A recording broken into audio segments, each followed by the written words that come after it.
Okay. We are live right now.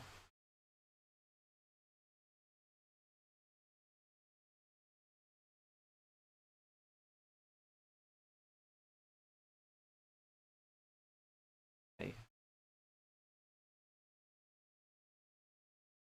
How's everyone doing? I hope everyone's having a great Sunday.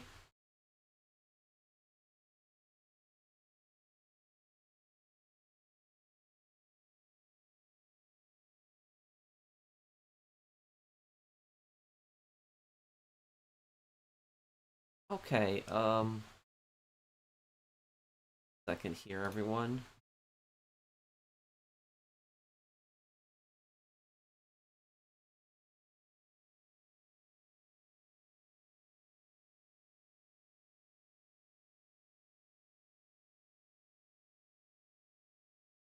Okay, there we go. Okay.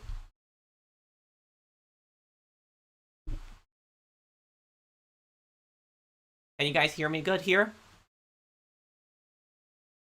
What made you want to learn Spanish? Well, I wanted to learn another language, and if you know English, it is an easier language to learn. Also, there's no in-game audio. What? There isn't? Hold on a second.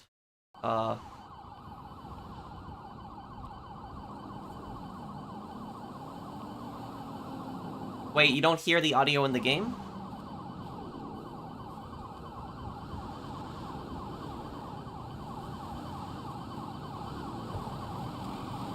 Okay. Okay. Manhunt series is going good. Anyone who needs help with anything, just send me an invite and I will help you now.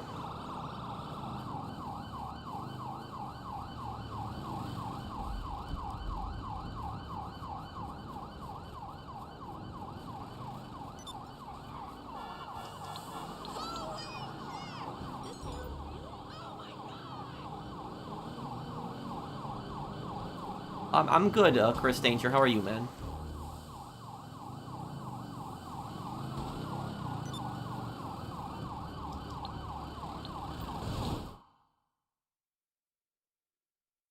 Is the Triads more brutal than the Yakuza? Possibly. But the Yakuza aren't, are very much to be feared also. And thank you, Eddie, for that super chat.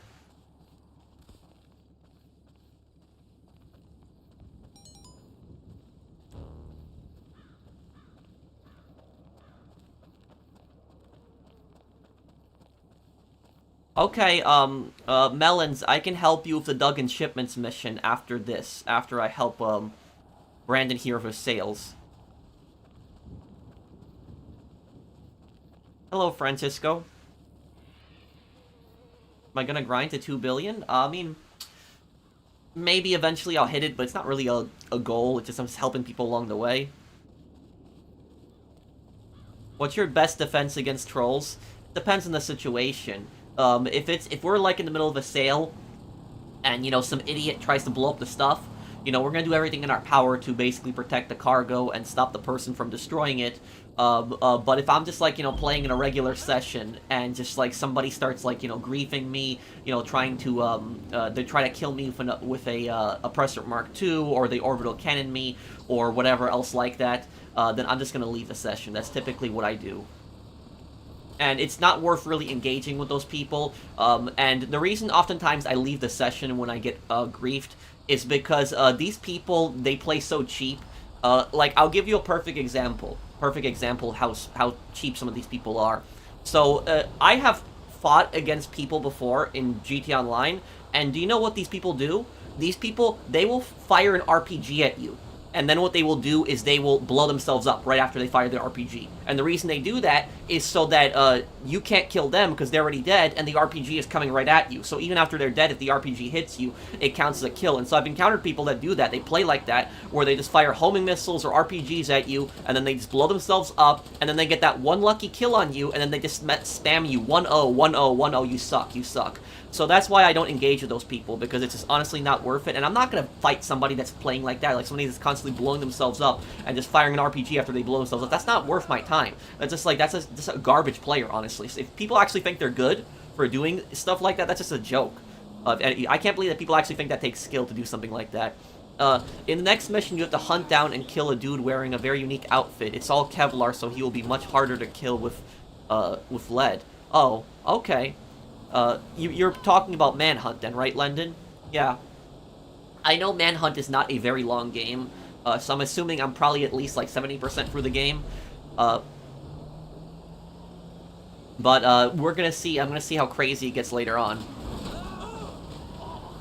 We can do Nico's heist end of the stream. I can invite you. Okay, we can do that. Blinded Eagle. Yeah. Thank you for the super chat.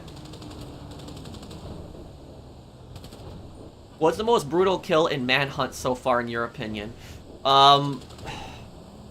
Honestly, probably the bag. The plastic bag is probably the most brutal one.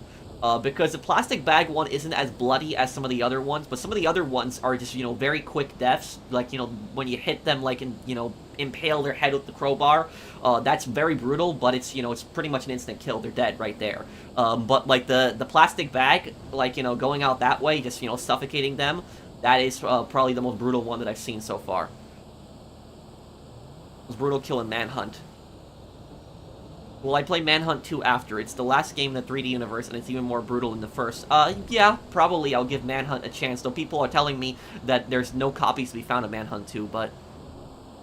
You are how I get all my GTA and Red Dead Redemption 2 news. Oh, okay, Rufus. Well, thank you for watching my channel, man. I appreciate that. Oh, right, the Wire one. You're right on that. I miss Bully and the music. Can you replay it again? Well, we will be doing a Bully stream this week. So this week we'll be continuing it, and we'll be doing Bully Part 2 100%. So if you want to see more Bully content, we're still going to be doing, the streams and going for 100% completion on that.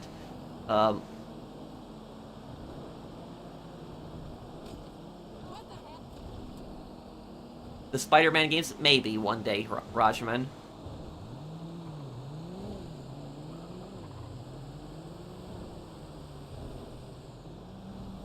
Red Dead Redemption Stranger missions, yes, I'm still working on that. I still have to do that. Did you know the person who voices the homeless dude in Manhunt 1 is the same person who played Victor from Breaking Bad? Isn't that the guy who gets, like, killed with a box cutter in Breaking Bad? But no, I didn't know about that. Thank you, Silent Pipe, for the, Thank you, Silent Pipe, for the super chat.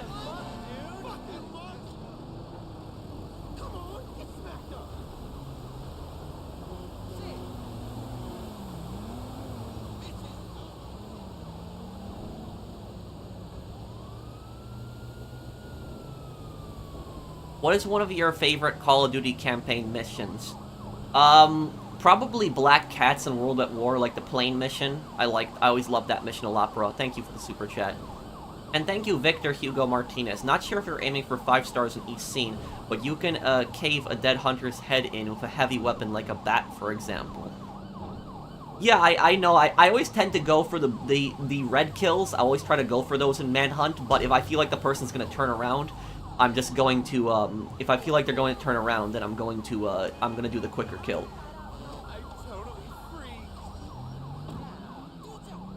Thank you, Victor, and thank you, Blade of Stars. If you ever played Skyrim, Stormcloaks, or Imperials, which one is actually right, if they are, and which one is a total scumbag? Also, it's very good to see you, my brother. Well, thank you, Blade of Stars. I have played Skyrim, and I will tell you that, both sides are generally wrong in the Skyrim Civil War. To answer your question fully, I would say that the Empire is wrong in the fact that they are basically, like, suppressing the Nord-like religions and, you know, basically because the Aldmeri Dominion forced them to, and they can't expect the Nords to be loyal to them if they do stuff like that. I mean, it's their own fault for basically the whole uprising happening. And if you look at, what's that other region in Tamriel called? The, what's the region that, the region that the Red Guards are from again? Is that the Somerset Isles? I'm trying to remember. What's the Red Guard, the Red Guard location in Skyrim? What's that place called? The desert place. I'm forgetting it. Damn, I'm trying to remember right now. Somebody might tell me in the comments. Oh,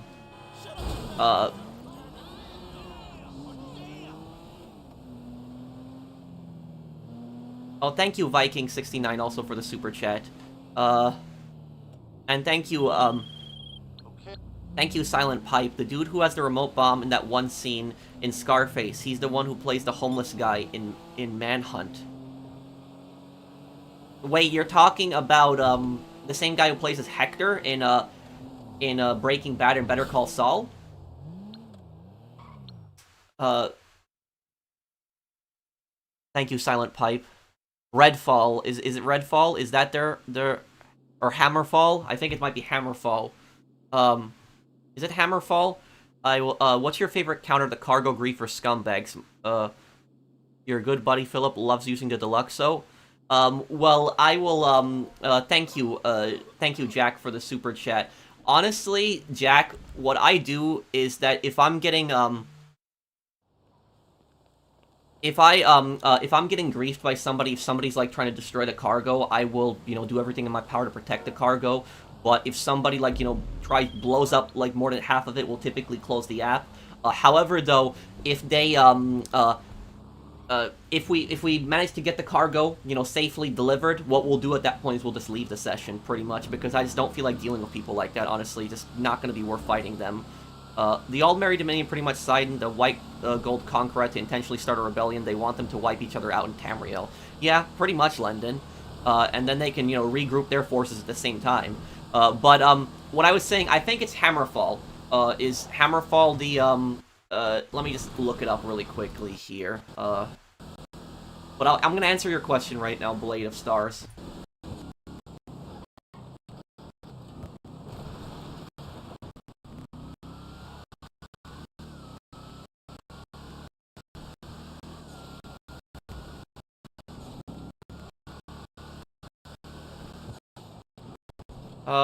I think, is it Hammerfall? I think it is. So basically, what I was saying, you were asking me who's better, who's, you know, wrong, the Stormcloaks or the Imperials. Like I said, the Imperials, they suppressed the Nord religion. What's wrong? Is there something wrong with my stream right now?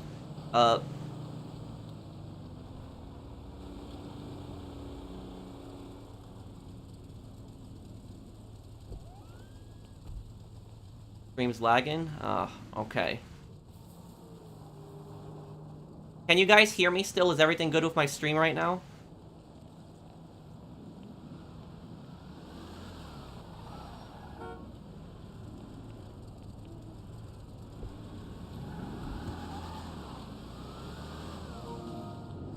Wait, why, Patrick, you remember when I still had that name?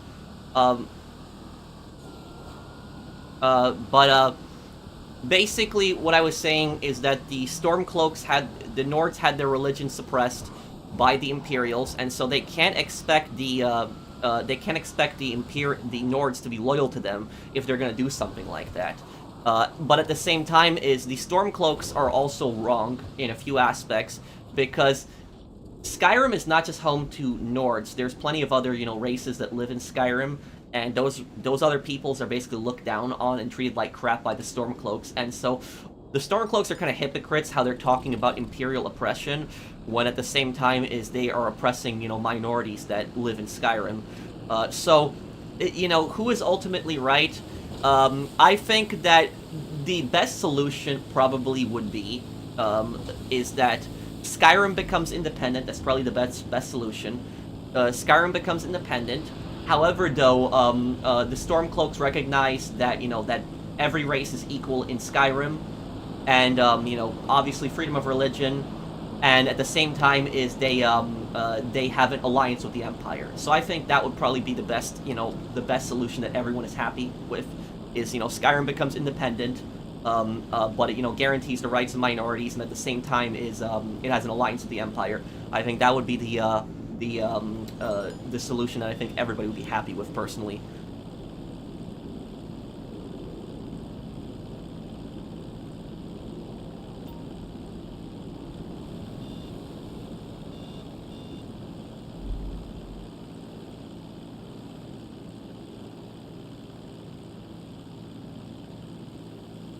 You ever play games you haven't played enough in retrospect, only to know how good it was? That was Halo 2 and Halo 3 and Reach. One game I didn't get the chance to play when I first bought it was Mountain Blade Bannerlord, but then, like, you know, a year later I started playing it a lot on PC, and then when it came out on console I really got into it.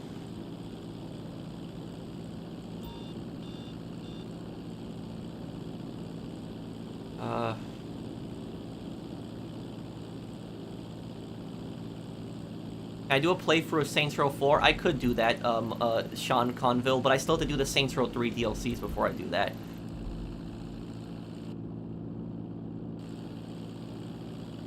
No, I didn't play Saints Row 4.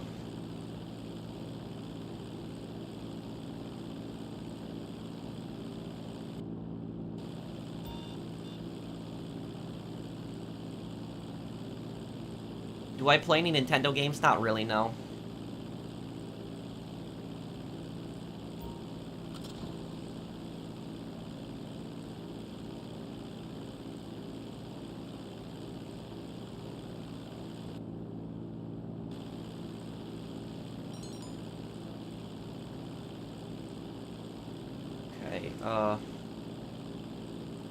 Will you change your YouTube back to the Gaming Emperor? That was just so old. That was, like, you know, been, like, you know, what, like, you know, 8 years ago. That was kind of a cringe name that I had on YouTube at the start. But Professional is just a much better name. But why, Patrick, you remember that too? Will I ever post Call of Duty World at War gameplay, or do you think YouTube will be demonetized because of the brutal campaign? Well, LCPD, I actually did post a playthrough of Call of Duty World at War. I only posted part 1, and it got struck by YouTube. So YouTube actually struck it, and they said that it violated community guidelines, and it violated a harmful and brutal, you know, policy. And that's why I've been hesitant to play World at War again. Yeah, I've been watching you since your Walking Dead reaction. Oh yeah, that's old. You've been watching for a long time then, man.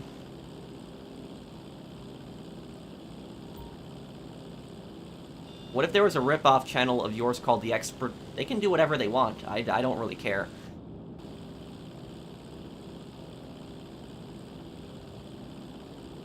Will I play Black Ops? Yes, I will play Black Ops. Well, I actually already have a Black Ops playthrough, but I could do another one.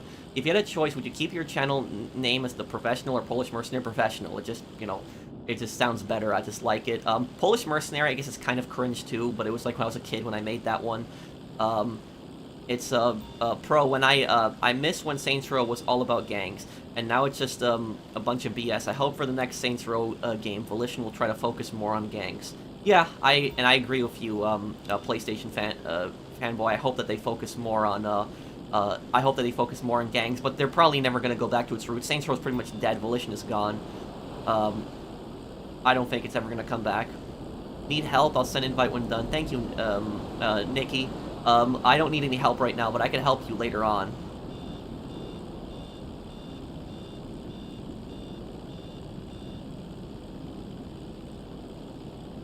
BRB going to change my name to Professional Waifu.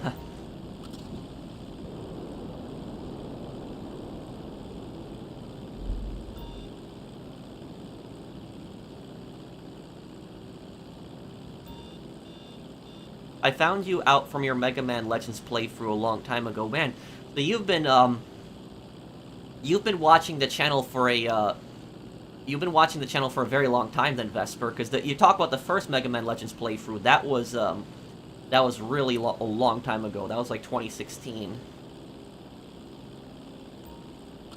The Stormcloak rebels and the Roman Imperials should declare war on the Aldmeri Dominion. They're the ones who started the Messlili, and Altmer Reich. Well, the Aldmeri Dominion is kind of basically, they're kind of like the Nazis in Skyrim.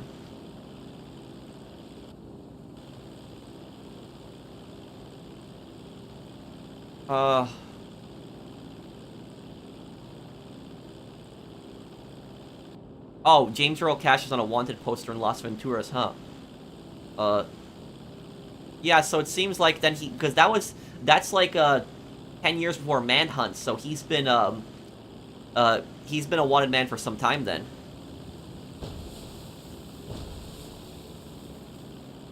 Well, thank you, Patrick.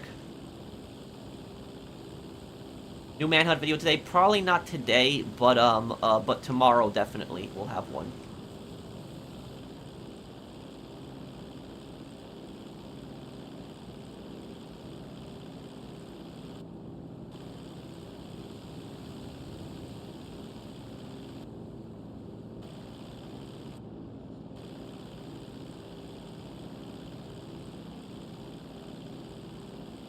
Also, too, Daniel Lamb lived in San Fierro. Oh, he did. That's the guy you play as in the second game?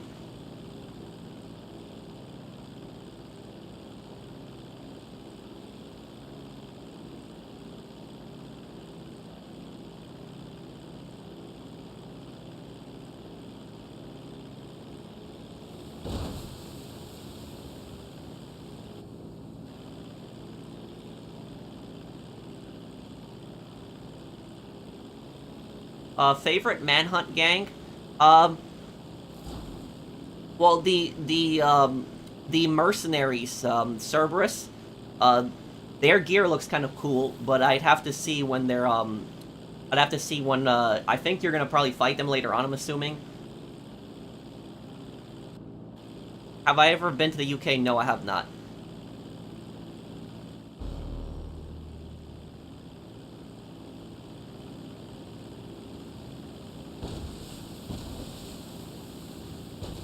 No, I'm not really gonna get into those, current events, NBA.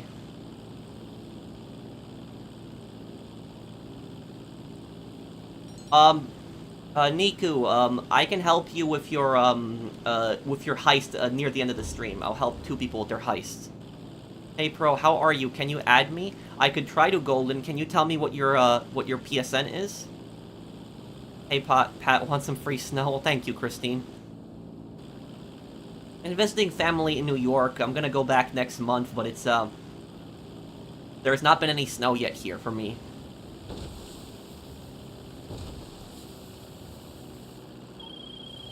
The Hoods and Smileys are my favorite gangs because they're not racist, war criminals, predators, Satanists, just hired goons, and literal, lunatics.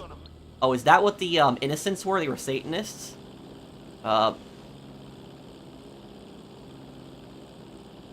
Well, the Hoods are just basically like street gangsters, and the Smileys are, the Smileys are basically like a bunch of like lunatics from an insane asylum.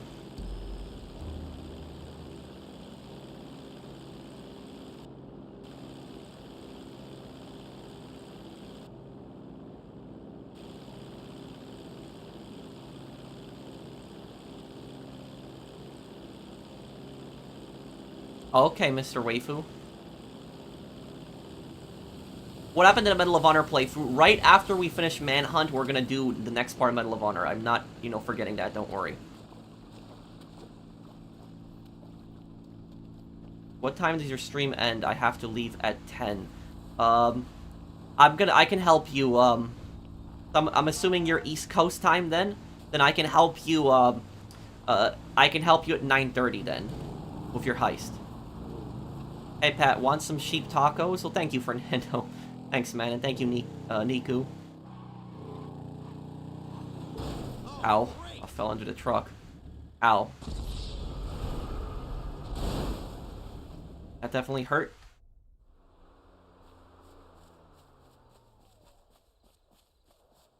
I'm gonna finish up Medal of Honor, though, after that snake, and maybe I'll play, Well, no, Patrick, we don't use the PlayStation communities anymore because PlayStation communities are gone.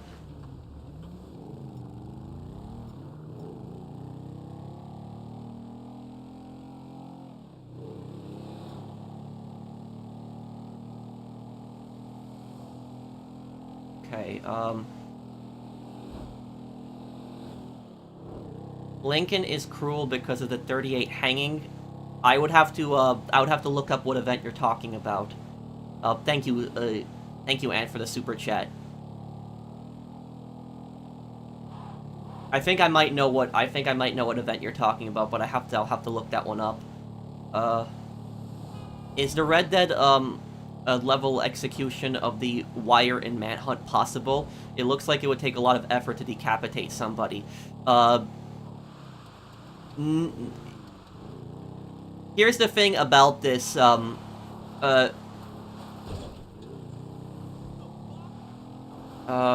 me answer these questions. I'm just getting a lot of questions right now. And, bro, I don't think I'll be on for a long time. I got banned from DCA server, and I'm a bad no, I mean, Mark, it's, I don't know what's going on, Mark, but everything's okay. You can talk to me if something's wrong. Thank you for the super chat.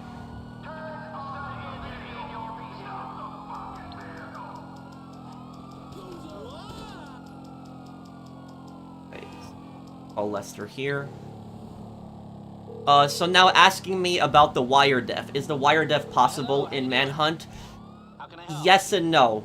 I take it this isn't purely a social call. Of course not. You're in trouble and you need my help. No problem. Here's the thing is, a lot of those deaths that happen in Manhunt, people could technically do that stuff, but that stuff just requires a lot more force, and it would just be a lot harder to do than it appears in, like, a video game. Like that wire kill, for example, basically, if somebody took, like, a wire like that and tried to strangle somebody, yes, it would rip part of their throat out, that would happen, and their throat would basically be slit open and be bleeding, but they would have to basically cut through the entire bone and, to cut the head off. So, like, a wire doing that to somebody, no, that would not necessarily take their head off.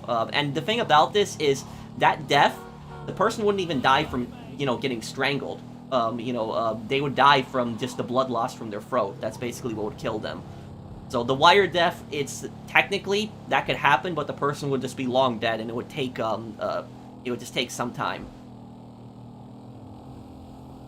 The most unrealistic death in Manhunt, I would say, is probably the plastic bag one. That's probably the most unrealistic one, because the thing is, though, is that you've seen this in movies where people, suffocate somebody with a plastic bag.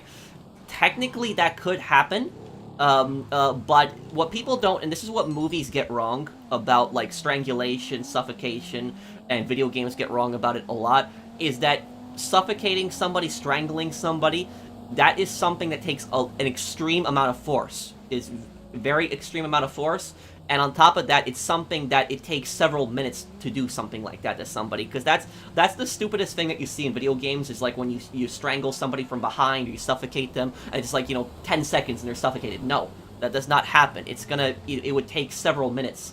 And the thing is, what would happen is the person suffocating the other person would probably get thrown to the ground, because the other person would get struggling, and so that's probably what would end up happening. So the plastic bag one is not a very realistic death.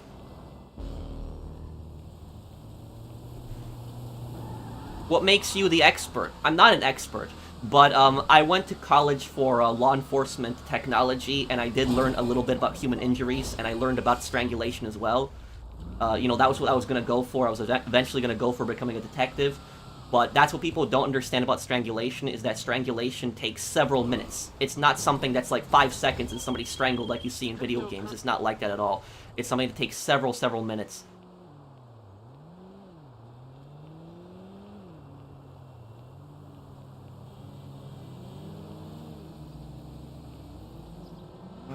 Okay.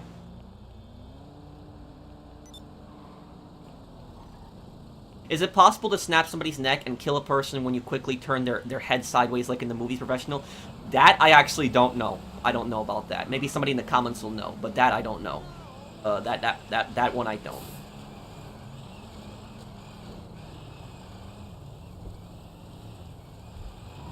Uh...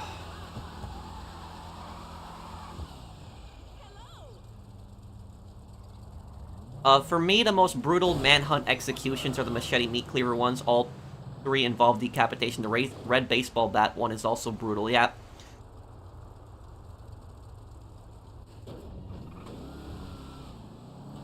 Thank you, Mr. Waifu, for the super chat, and thank you, Lendon. Cerberus are packing their loadouts M4, Spaz 12s, flashlight, 44 Deagle, and 308 bolt action rifle scope. They have superior firearms. Yeah, and we're probably gonna see them later on too. Did I enjoy studying law? Yeah, it was okay. It was something different. What's going on here? We're stopping? It's,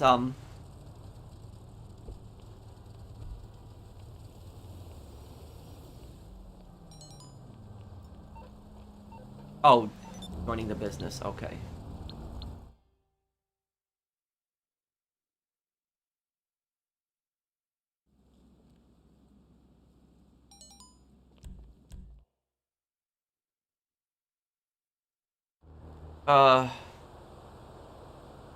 See here. Angels of Death are the Lost in GTA 6. The Lost. And the Angels of Death, I mean, I mean, if you mean, like... The thing about this is, I would like to see both come back, honestly. But I want to see the Angels of Death come back as antagonists. That's what, like, you know, people that you kill, specifically. Because the Angels of Death are some pretty bad scumbags. Here's the thing is, though, people don't know this, but the Angels of Death are a white supremacist gang. That's what people don't know in GTA 4. So the bikers, the other bikers that you fight, if you actually go on their website, because there's the Angels of Death website in GTA 4. Their website is basically filled with white supremacist and neo-Confederate propaganda. So the Angels of Death are some pretty bad guys. They should have really been the antagonists in GTA 5 for Trevor. It doesn't make sense that they made the Lost the enemies.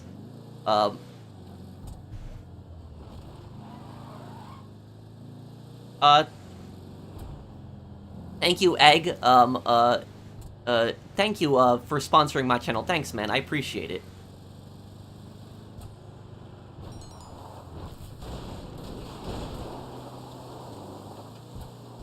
Let me see here.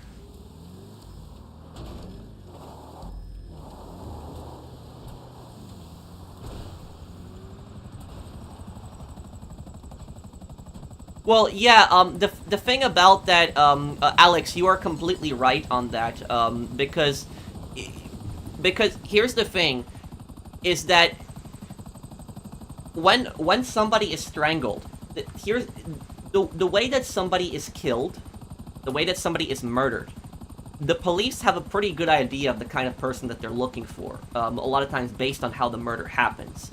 If somebody is strangled, for example, they're looking for somebody that's obviously strong. You know, they're looking for somebody that's strong, unless they strangled somebody that was very weak. But typically it is somebody that is very, damn this lag here. Somebody that is very strong, but also is somebody that strangles somebody else is really, really, really cold person. Like a really, really, really cold person. Because the thing about this is, like, you know, somebody shooting somebody else, they're just shooting somebody. You know, they shoot them, and they die like that. It's still horrible, but, you know, killing them by strangling them, that's even much more brutal. And so you're already dealing with a really psychotic person that if somebody's been strangled, the police already have a pretty good idea. They're dealing with a really psychotic person, and most of the time is that strangulations most of the time happen to people that know each other, and it's usually somebody that's really angry at somebody else, like somebody that's something really personally against somebody else. There are times when it's serial killers that that do it too, but most of the time strangulations happen by somebody that knows somebody else. On July 28, 2004, Manhunt was linked to the murder of 14-year-old Stefan Akira by his 17-year-old friend Warren LeBlanc in Leicestershire, England. That police found a copy of Manhunt. Here's what I'll tell you about this JYTV. Is that there have been situations, there have been cases where people have been killed you know, somebody kills somebody else, and then they say they did it because of Grand Theft Auto. That has actually happened in a few rare cases. It has actually happened where somebody murders somebody else in real life, and what happens is that person claims they did it because of Grand Theft Auto. That has happened. It's very rare, but it has happened on a few occasions. However, though, what I will tell you about this is I've actually studied these cases. That case I don't know about specifically, but the Grand Theft Auto cases, I've studied a bit about them. And what I will tell you about this, I wrote a paper, in my final paper in college. My final paper in college was actually a paper about violent video games, and if video games actually cause real-life violence. And the truth is, there is no correlation between violent video games and real-life violence. There's very little to no correlation on it, and the vast majority of studies that are done on this show that there is no correlation. The media will actually cover only the few studies that actually show that there is some kind of correlation. But here's the thing: if there is no correlation between like a game like Grand Theft Auto and Manhunt and violence in real life, then why do some people say, "Oh, I did it because of Grand Theft Auto," or "I did it because of Manhunt"? Because those people have severe psychological issues before they even play a game like Manhunt, and before they even play a game like Grand Theft Auto. Because nobody is going to, you know, want to play a game like Grand Theft Auto and then say, you know, I'm gonna go out there and start stealing cars and start beating people up. Like, that's not, you know, no rational person is going to do something like that. And it's the same thing for Manhunt. It's like, no rational person is gonna play a game like Manhunt and then say, like, that they want to do, you know, brutal things like that. It's just, it's not gonna, no rational person is going to do something like that. So, to basically answer your question is, the people who commit crimes, and then they claim later on they did it because of the video game, those people had severe issues before they even played the game in the first place. So those people were already messed up in the head before they even played the game. So here's the thing, is really insane people, really crazy people, when a really crazy person, a really insane person, if they play a game like Grand Theft Auto, they might get some kind of inspiration from the game, and they might want to recreate like a scene in the game, like a really crazy person, but that's not the fault of the game. That the person already has severe issues before they even play the game in the first place. And it's the same thing for movies. Somebody, you know, some crazy person could like watch a movie and want to recreate like a scene from some, you know, movie. So the exact same thing can happen. So it's so that's basically answer your question, is there really is no correlation between violent video games and real life violence. And thank you, Tob, for that super chat earlier. It's just that there's people that are yeah. There's people that have severe psychological issues, and they play these games. They might have like an inspiration for it, but it's not, you know, the fault of the game. The thing is, though, is that the media does a really terrible job at reporting on this, because if they were objective journalists, if they were actual like real rational objective journalists, what these journalists would have done, the first thing these journalists would have done is they would have looked at the background of the person. Like, does this person have severe, you know, psychological issues before they play the game like Grand Theft Auto? Nope, they don't do that. Instead, they just report, oh, the person did it because of GTA. So that's basically what I would say about that. Yeah, I thank you for the super chat, Blade. I was answering the exact same point about that. You're bikers, right? Do you think Rockstar will release a GTA 4 port to PS5 like Red Dead? Question from Chris Danger. I would like to see a GTA 4 port on PS5. But if they release a PS5 version of GTA 4, I want it to be PC graphics. That, you know, like PC on the console. It shouldn't be that hard to do. But I would like to see that. I sent a donation 5 minutes ago, but you didn't see it. Oh, I'm sorry, Egg. Am I reading your name correctly? Egg? Is that how you say the name?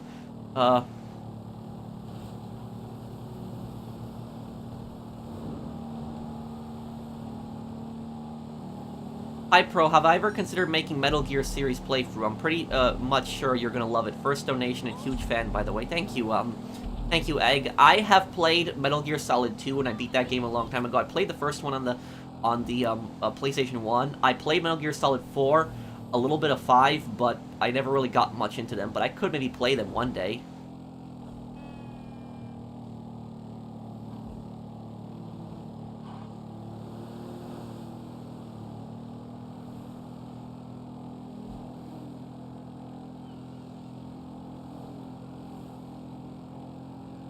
Yeah, I know. Michael talks about that at his first heist. Thank you, Anawak. He talks about that his first heist was in Carcer City.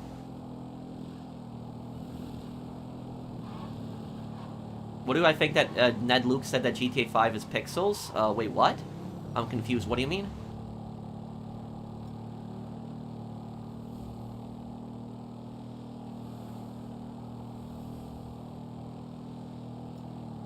Thoughts on fans harassing GTA actors in real life? I would say that, I would say about those people is that the clickbaiters, and I'll answer your question in one moment, JYTV. I would say that the clickbaiters also cause a lot of the harassment to happen. Because if you notice the clickbaiters, I'm talking about like the guys with like millions of subscribers, what they do is they follow like you know, Ned Luke, Sean Fontano, Stephen Ogg. They follow these people, and the second these GTA actors post anything, even if it has nothing to do with GTA, they will somehow try to link it to GTA 6. It's the stupidest thing I've ever seen. Like, it was like Ned Luke was in Los Angeles for like a trip. And then, like, there was, like, clickbaiters that were speculating, oh, this is the, you know, the new GTA Online DLC confirms it because Ned Luke visited Los Angeles. Like, no. What does that have to do with anything? Los Angeles is a big city. That's, like, that's stupid speculation at this point. It's just dumb. And so, GTA actors start getting harassed. These little kids, they watch these clickbaiters' videos, and then they start spamming people like Ned Luke on Instagram, and they start saying, like, you know, where's the next GTA Online DLC? I want to see it, and stuff like that, and they believe it. And what's actually happened is Roger Clark, the voice actor, who is does Arthur Morgan, he actually got harassed by the clickbaiters as well. Because what happened was, Roger, like, a couple of years ago, Roger Clark posted on Instagram, he said, I'm working on a new project, guys. And what happened is when he said he's working on a new project, the stupid clickbaiters started spreading it around saying, new single-player Red Dead DLC confirmed, new, you know, Red Dead, you know, new prequel of Arthur Morgan confirmed, DLC confirmed. It's like, no.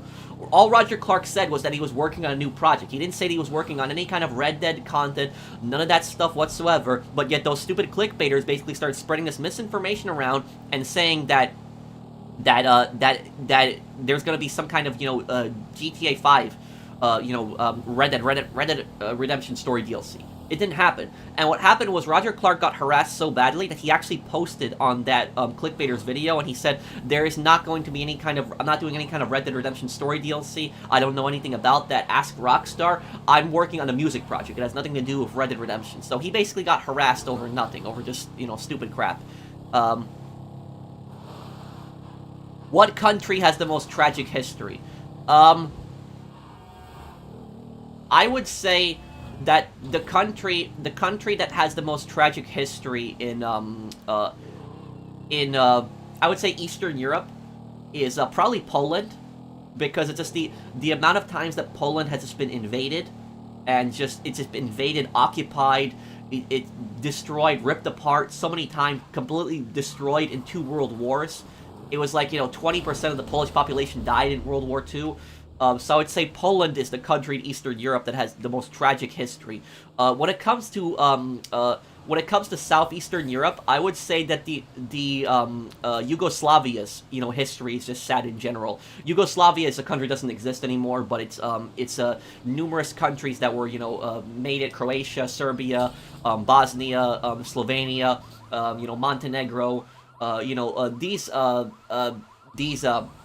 The reason Yugoslavia's history is very tragic is because Yugoslavia, historically, that region has been oppressed by so many empires. They've been oppressed by the Ottomans, they've been oppressed by the Italians, they've been oppressed by the Austrians. And so what happened is they basically formed their own giant country called the Kingdom of Serbs, Croats, and Slovenes. That was their first attempt at Yugoslavia. And the whole reason they formed like one giant country together was so that they wouldn't be getting constantly attacked. That was the whole reason, that they formed one giant country together. They'd have a better chance of defending themselves from invaders. And what ended up happening is later on it became Yugoslavia. It had a communist revolution. The monarchy got overthrown. And what ended up happening is they ended up hating each other. They started hating each other. All these nationalist movements started popping up. And originally a country that was created to be able to, a country united together to be able to protect themselves from outsiders, they ended up hating each other. And numerous civil wars happened, and they broke apart. All these nationalist movements started popping up in every former Yugoslavian country, and they started invading each other and killing each other. And that's what's really sad about Yugoslavia's history, too. When it comes to Asia, I would say the country that has the most tragic history in East Asia is probably Korea, because Korea has been getting invaded through huge portions of its history, been getting invaded from China to Japan. It's been occupied several times, invaded, and Korea even got split apart. The country got ripped in half. It got thrown into its it got thrown into a you could argue probably a civil war, pretty much, with the Korean War. And it even got invaded by itself. South Korea got invaded by North Korea, which was basically, a Stalinist puppet regime. So I would say Korea is probably the country that has the most tragic history, in my opinion, in Asia. When it comes to Africa, I would say the country that has the most tragic history in Africa is probably the Congo. The Congo is occupied by Belgium, and the Belgians were very, very cruel to the Congo people. They were very horrible. The Belgians had slavery in the Congo, and what the Belgians would do is that if a slave was working too slow, they would actually cut their hands off. And so that's why there's so many pictures from the Congo from over 120 years ago. If you see the older people in the Congo that have their hands missing, that's because the Belgians cut off their hands. And so King Leopold, who was the the most brutal Belgian monarch, he's responsible for millions of deaths in the Congo. And the Congo got robbed. And what ended up happening is it's a very unstable country today, and it is the country has been ripped apart by numerous civil wars. There's all these militias that are going around constantly stealing stuff, killing each other. It's just gangs. I would say the Congo is probably the country that has the worst, most tragic history in saddest history in Africa. When it comes to the Western, the West, in North America. I would say that the country that has the most tragic history in North America is probably Haiti. Haiti was a slave colony of France, and what happened was during the French Revolution, slavery was actually abolished, but then Napoleon actually brought slavery back. Haiti actually won a civil war and won their independence from France. But the really sad thing about this is that France wanted to keep Haiti. France wanted to keep Haiti as a colony, but they didn't have the resources to invade them again. However, though, the Haitians didn't know that. And so the French basically did the biggest scam in history. You could argue that what the French did was the biggest scam in human history. Is what the French basically did was they threatened the Haitians when they became independent, and they told them that if you want to stay independent, then you have to pay us, a fee. Basically like the mafia, just extorting them. And Haiti had paid billions of dollars to France for, I think it was over 120 years or something like that. It was I think it was a century. And the thing about this is the Haitians got scammed the entire time because the French did not have the resources to invade Haiti. They didn't. So basically, but the Haitians didn't know that.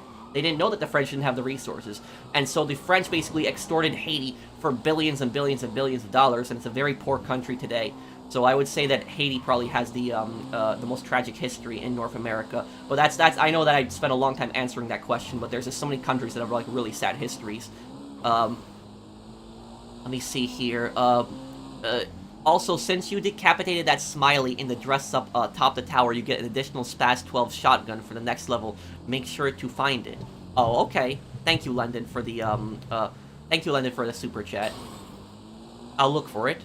And believe it or not, I've actually come across Manhunt 2 copy on PS2 for $40, so you can either play it directly or use it via emulation. PC SX2. I'm gonna see, is Manhunt 2, what systems is that available on? India have a tragic history. First Mughal Empire killed people and destroyed temples, then British. There were 25 famines during that time, and the partition. Yes, you are right. India has definitely gone through a lot of suffering, but I was talking more about East Asia when I was talking about that.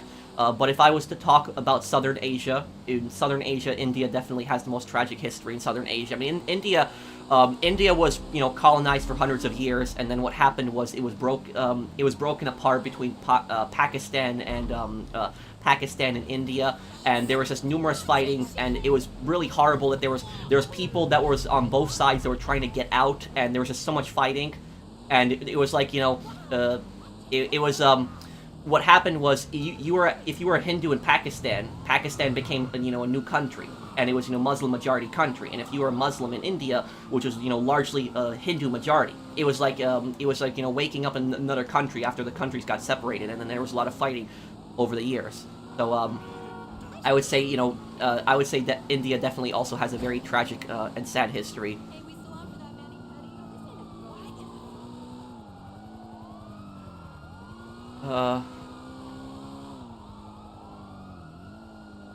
See here. I think I missed a bunch of comments. I'm sorry, just answering that. What about Latin or South America? I'm trying to think. The most tragic country in South America. I'd have to think about that.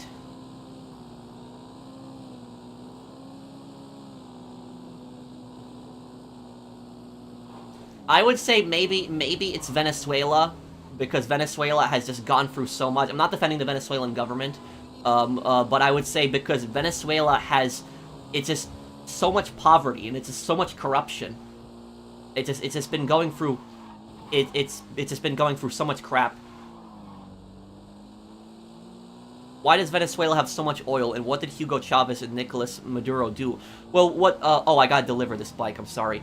What Hugo Chavez basically did was Hugo Chavez nationalized pretty much everything in Venezuela. By nationalization, what I mean by that is it means he basically made it under government control. So basically government control of oil, government control of public transportation, government control of education, healthcare, but pretty much everything is government control. You even have government-controlled supermarkets.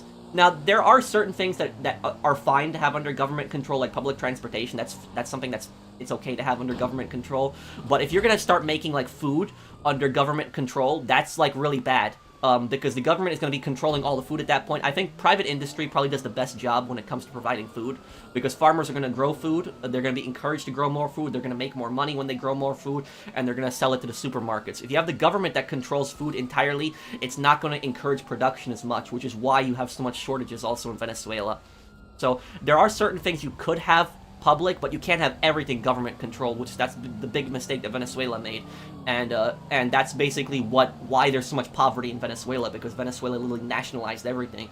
The thing about this is, what I will say is that a lot of times people, and I really hate when people do this. I really hate when people do this. But people oftentimes, like, what they do is they say, like, oh, you know, Sweden and, Norway, for example, are successful socialist countries.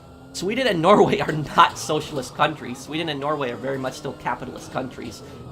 What a socialist country is Venezuela. Venezuela is a socialist country. Venezuela literally nationalized everything.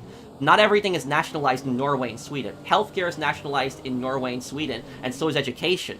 But food is not nationalized in Norway and Sweden. It's nationalized in Venezuela. Venezuela is very much a socialist country.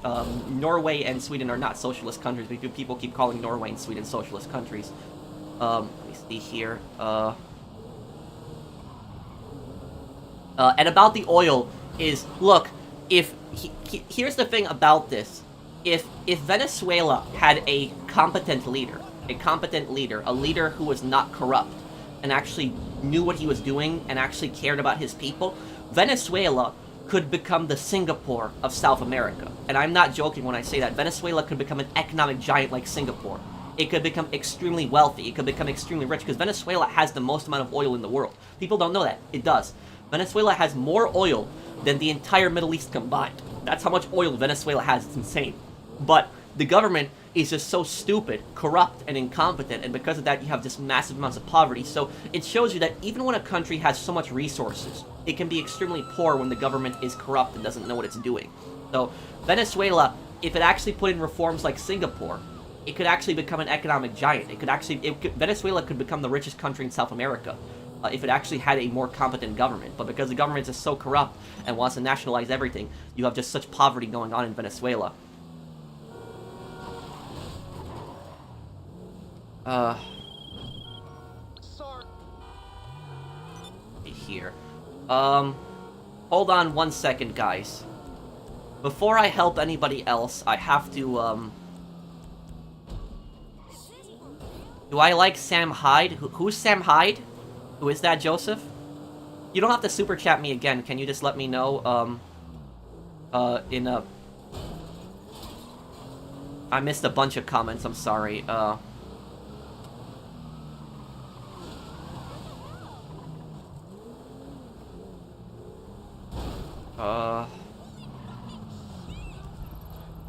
Oh, there's my acid level. I was trying to find it. Okay.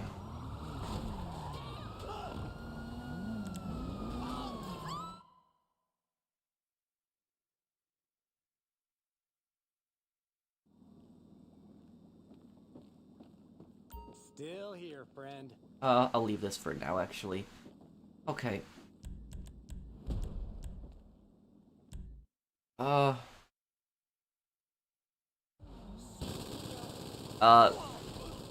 What do I say, Edge? How do I say it? Hey, how do I say your name exactly? I'm sorry, if I'm pronouncing it wrong. Thank you, PlayStation Fanboy, for that super chat. I personally think that Cambodia and Rwanda has some really depressing history behind their country. I was so unsettled from reading up on them. Yes, Cambodia has a very brutal, Cambodia has a very brutal history of Pol Pot, dictator of Cambodia. And Pol Pot was such a psycho dictator that if you knew how to speak a second language, he'd kill you for that. That's basically what he did. So that's how much of a psycho Pol Pot was. Wait, what's going on, Chess? And thank you, James Burns. Thank you for sponsoring my channel.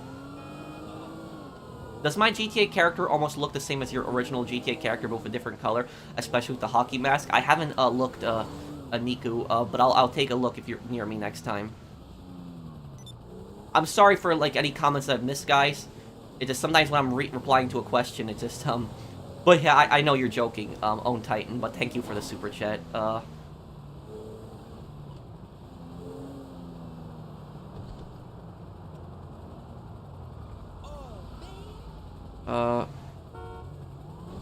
Yes, I can help you with Duggan shipments. Invite me right now. Invite me right now and I'll help you with that.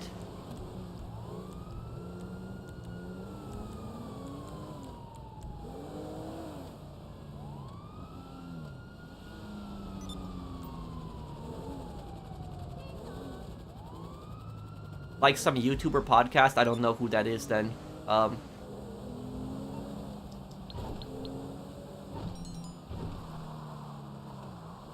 Would Dimitri try and wipe out the commission? If he had the chance, he definitely would. Do you think we live in a simulation? No. But sometimes, you know, sometimes I think that things happen for a reason. That's what I think, sometimes. I don't know. Sometimes I get the feeling that sometimes things happen for a reason. I'm not saying it's like some simulation crap, but, I'll give you a perfect example of what I mean. So like, so here's the thing is, I was in a casino. I was in a casino, how long ago? Basically, like 2 months ago, I was visiting Las Vegas for, you know, the Fallout event, and then me and a few of my friends, we went to a casino. I was only playing with $100, basically. You know, that was my max. And what happened was, I actually sat down and played a few hands of 3-card poker. I had some really good hands, like really good hands, and I won, you know, like $70, around there. That's how much I won. And what happened is, at the same time guess what else happened? I lost $100, not from gambling, but I lost $100 somewhere on the floor of the casino. So I literally dropped $100 from my wallet somewhere on the casino floor. I'm not even joking. And like, I was thinking to myself, was that supposed to happen? Like, maybe I'm just overthinking of it, but I'm like thinking to myself, like, do things like that happen for a reason? Is it just bad luck, or is it like a sign or something like that? But it was just like a terrible situation, stupid. So in total, I lost $30 in total because I won $70, and then I dropped a $100 bill on the floor. But I felt so stupid, and I was so pissed at the same time too. I was pissed.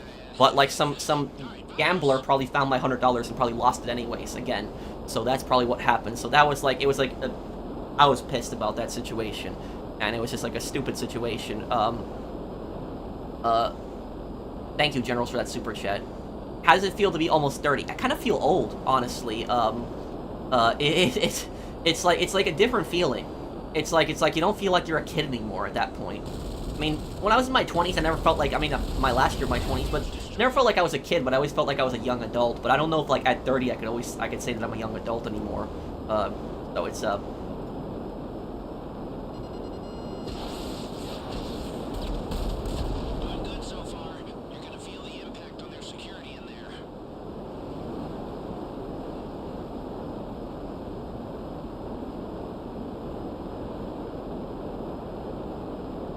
Uh...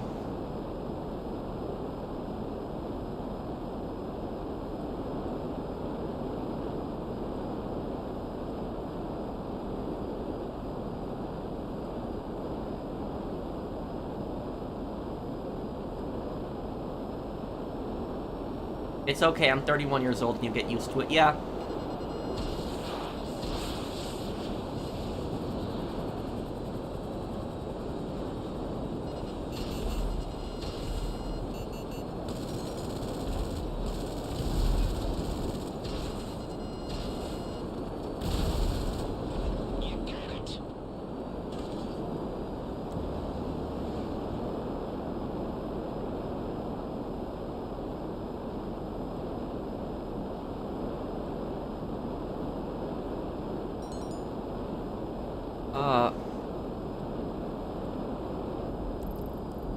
You know the really funny thing I'll tell you guys about this.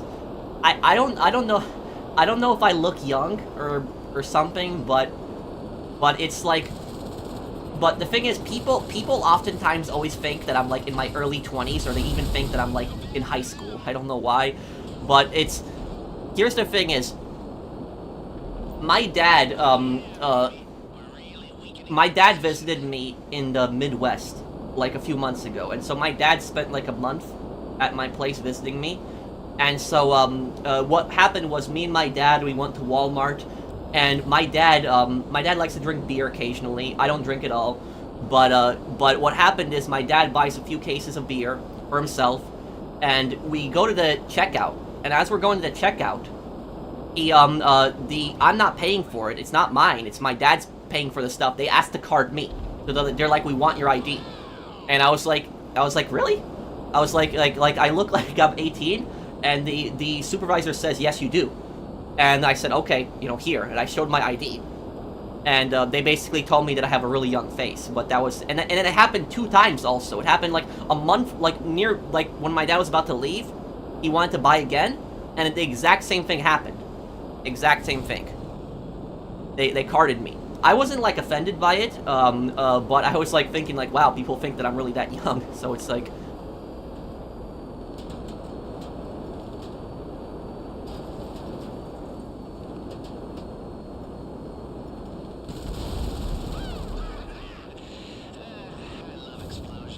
but yeah, if I could pick an age, that I could stay for my entire life, I would probably pick 29, like, my age right now, because like some people say like, oh, I'd rather be like 21 or 22, my whole life if I could like be that same exact age, but no, I would rather be like 29, 30, because like when you're younger, you do a lot of really stupid things, and like you don't have the smartest mind also, even in your early 20s.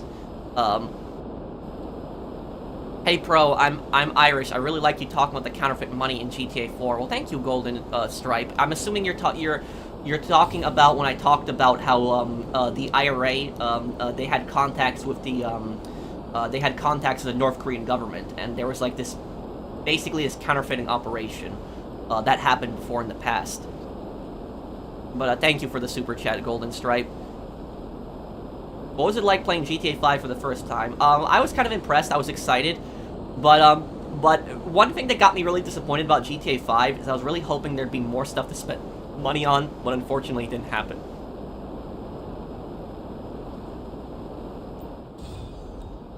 You're almost 30? Yeah, I am 29. Thank you, Clarixie. And thank you, Mr. Waifu. Plot twist, Pro is immortal. Thank you, Mr. Waifu. Niku, are you still here? Do you need help with your heist?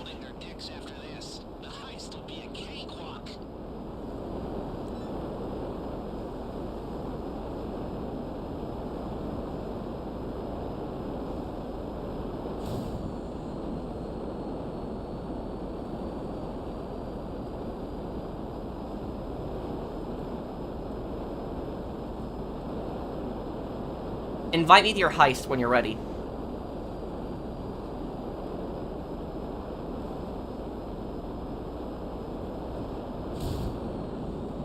Okay.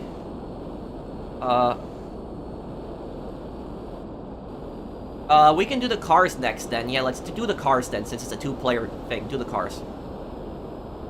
Who you think is better, us or the LSPD? LCPD. Because I'll say the LCPD was still a challenge to fight, but it wasn't annoying like, you know, LSPD. Are you religious? Not really, no. I consider myself more of an agnostic.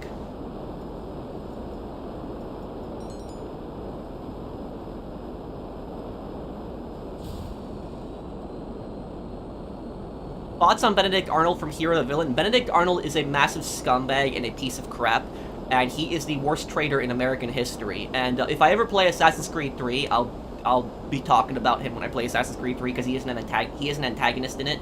But yeah, he's just Benedict Arnold's an absolute piece of crap and a garbage person. You look handsome. Well, thank you. Are you starting the mission?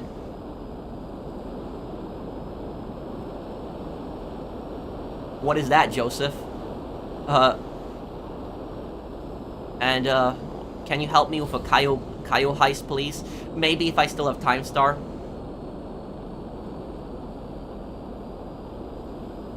What about the downfall of Robespierre? Here's what I'll say about it. Here's what I'll say about Robespierre is Robespierre he's a very complicated person in history. Bellend, are you starting next one? Wait, what? I don't even know what that is. What is that? Helping someone sell mission, almost done. Okay, Niku. Online standalone is a joke, no Rockstar editor. Oh, it doesn't have it? Oh.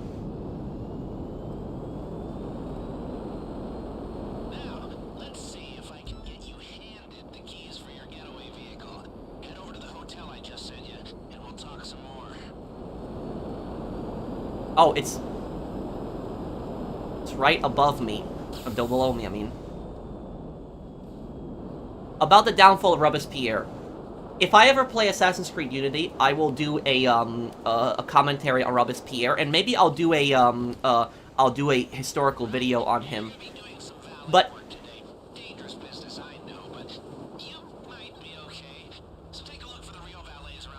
here's the thing I'll say about Robespierre. Robespierre is not this really evil person that, like, people think about in history. I'm not defending the horrible things that he did. Robespierre was definitely, like, a bad guy, but I wouldn't say that he was this, you know, evil, you know, terrible, you know, like that he was, like, people, like, compare him to, like, Stalin, for example, like, which I think is, like, a ridiculous comparison. He was an extremist. He definitely was.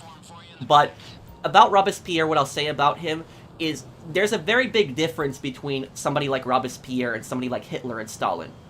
And the difference between Robespierre and Hitler and Stalin is that Hitler and Stalin were always just terrible, evil, horrible human beings.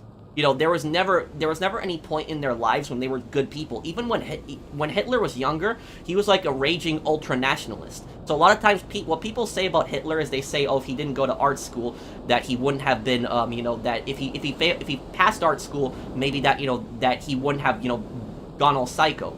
But the thing about this is Hitler was already a psycho before he even attended art school. During World War I, he was a raging ultra-nationalist. He actually supported the German Empire suppressing minorities in Germany. He supported that. He liked how Germany would Germanize people that it occupied and conquered. So he was already, you know, a really horrible person even before he became a dictator. Same thing with Stalin. Stalin was an extremist. You know, he was a... Stalin was a violent revolutionary. Stalin actually robbed banks. Stalin was a bank robber back in the day. He robbed banks for the Bolsheviks.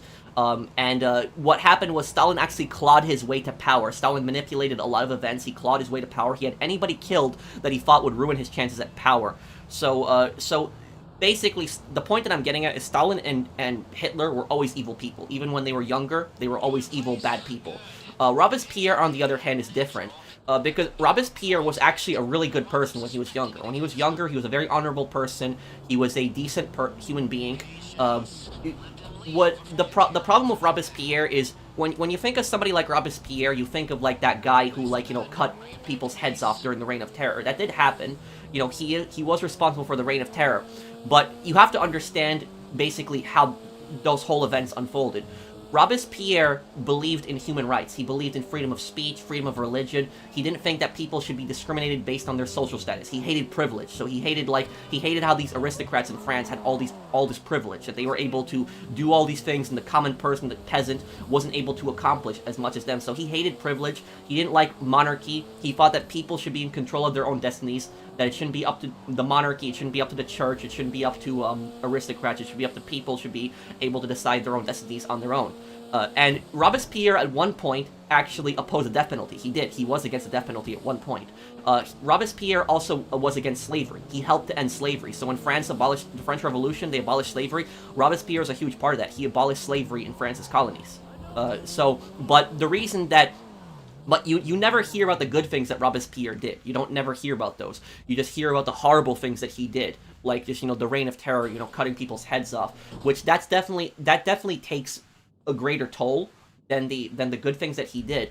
But with Robespierre is a perfect example of a person becoming a hero and eventually, becoming a villain over time. What happened with Robespierre is Robespierre became insane. He actually lost his mind. He actually just went insane over time. And what really got to him was the paranoia, because there was a lot of plots in France, and there was plots to overthrow the revolution. Robespierre was right on one thing. He was right that there was a conspiracy to overthrow the French Revolution and restore the monarchy. There was actually a conspiracy to bring the monarchy back and the French Revolution. What Robespierre was wrong on was the size of the conspiracy. There was a conspiracy, but the conspiracy maybe at most had a few hundred people. And it was mostly like foreign monarchs that were plotting outside of France. But Robespierre, on the other hand, thought that this conspiracy was like thousands and thousands and thousands of people. It wasn't that big. It was maybe a few hundred people at max. And so Robespierre got really paranoid over time. He thought that these outside forces were trying to threaten the French Revolution, and that they were going to, ruin everything that they fought the revolution for, and that they were going to just kill the revolution. And so he basically became so paranoid and such a wreck over time that he basically would suspect people of being counter-revolutionaries for such little things, and he'd have them killed and sent to the guillotine. So the thing about Robespierre is, if Robespierre never killed anybody, if he actually didn't start killing people with the Reign of Terror, he would have gone down in history as probably the George Washington of France. That's probably what he would have gone down in history as. He would have gone down in history as like one of the greatest human beings that ever lived, if he had never started killing people. So that whole Reign of Terror basically ruined everything about his reputation. And did he deserve to get executed in the end? Yeah, he did. Because he had gone too far, and he had basically gone insane, and he was danger not just to himself, but he was danger to everybody at that point. He was too unstable. He had lost it. He had pretty much lost it in his head. He was insane. And so he had to be killed, because he was just too dangerous at that point. But at one point, he was a good person. He was a decent person. He valued human rights. He wanted the poor to have a greater role in society. He wanted the poor to have better lives. He did want better lives for the poor people. Robespierre wasn't really corrupt. He was just more brutal. That's just what I would say about it. The thing about Robespierre is Robespierre generally believed that what he was doing was good. He generally believed that he was fighting for the rights of the poor, he was fighting for the revolution, he was fighting against royal privileges, he was fighting against corrupt aristocracy. That's what he generally believed. The problem is he went too far. That's with him.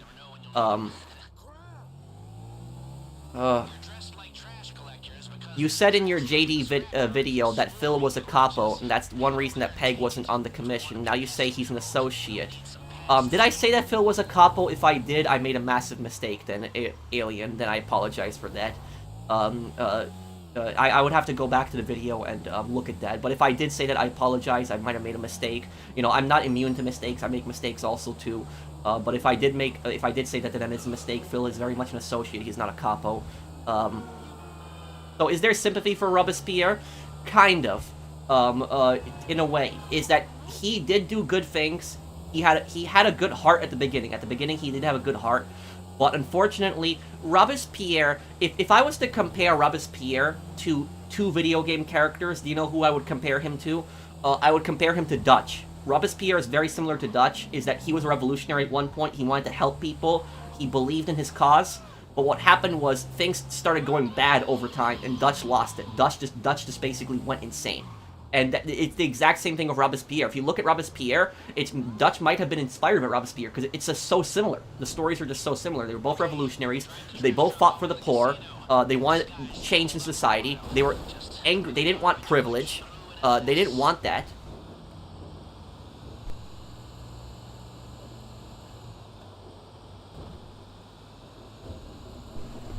And they both went insane over time. So that's what I say is that, and the second person that I would compare Robespierre to is maybe General Shepard in Modern Warfare 2, because General Shepard in Modern Warfare 2, the original one I'm talking about, is what people don't understand about General Shepard in the original Modern Warfare series is that General Shepard was a good person at one point. He was a decent person. The thing about General Shepard, Makarov is just evil because he just wants to kill people and he wants Russia to basically take over Europe. That's Makarov's thing. General Shepard, on the other hand, he's insane. He's actually lost it. The reason that General Shepard is doing the bad things that he's doing in the original Modern Warfare series is because General Shepard was actually the one that was in command of the operation when the Marines went in to get al-Assad, and basically a nuke went off. He lost 40,000 Marines. He lost all of his soldiers. That broke him. He went mentally insane after that. He suffered massive trauma because of that, and it basically changed him completely. And so what General Shepard then fought is, he fought that people didn't care about that. He fought that 40,000 Marines died in a nuclear explosion. Nobody cared. And so he wanted World War III to start between America and Russia because in his twisted mind, he believed that people would love their country more and they would be more patriotic and willing to serve if their country was being threatened by an outside force like Russia. So that's why Makarov plotted that's why General Shepard plotted with Makarov to start World War III, because he had gone so insane that he had thought that people would love America more and be more patriotic if a war started. That's basically it. He used to be a good person at one point, but he just went insane. Benedict Arnold ratted out George Washington, did he? Yes, he did. He sold out George Washington to Major John Andre. Do you think that, thank you for that super chat, Zombie Fanatic, and thank you, Lendon. Do you think that feral ghouls from the Fallout series and the Ragers from 28 Days Week Later are similar in comparison when it comes to attack moves? Yeah, in a way. I would say they are.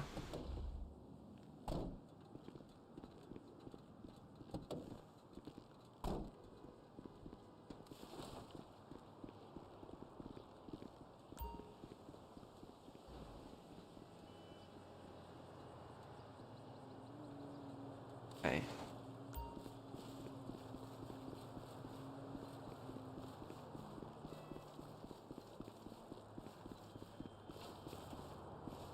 Drop the trash bags. I'm gonna help you with your heist right after this. You drop them at each of the doors.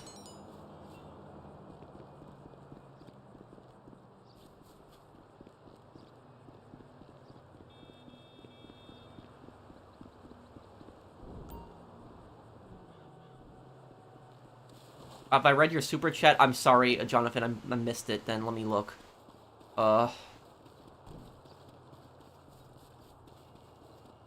Thank you for making awesome content in 2023. I will continue to support your channel in 2024. You're my most favorite channel. Thank you, Nine. Thanks, man. And thank you for being a member for a year. Thanks. And thank you, Jonathan. Hey, Pro, what are your thoughts about Steam Deck? Let me look it up, because I have to look up exactly what Steam Deck is, because Steam just has so much stuff, I don't want to get it mixed up with something else. I think it's Steam Deck, that's the handheld thing, right? I'm pretty sure it's the handheld stuff, right? Is that what Steam Deck is? Let's see here, Oh, Steam Deck, okay, yeah. So this is basically the, okay, I see. Yeah, so I got it, I don't know. Maybe I'll try it one day. But what I will say about Steam Deck is it seems to be like a controller, but there's like a lot of games on PC that you can't play with a controller, so I wonder exactly how that would work. But yeah, I don't know. What's the PlayStation Deck version called? What's that PlayStation Portable thing where you can play your PS5 Portable? What's that called again? Can somebody tell me what that thing is called? It's the I don't remember what it's called, the PlayStation version thing. PlayStation Portal, that's it. So PlayStation Portal, and correct me if I'm wrong on this. If I'm making a mistake, let me know, please. But PlayStation Portal, with PlayStation Portal, isn't it that you have to be in the same house as the PlayStation 5? So, like, it connects to the Wi-Fi, right? So, like, you can't go out. Like, I can't go out and play my PS5 games. I have to actually be in the same building as the PS5. Is that how it works?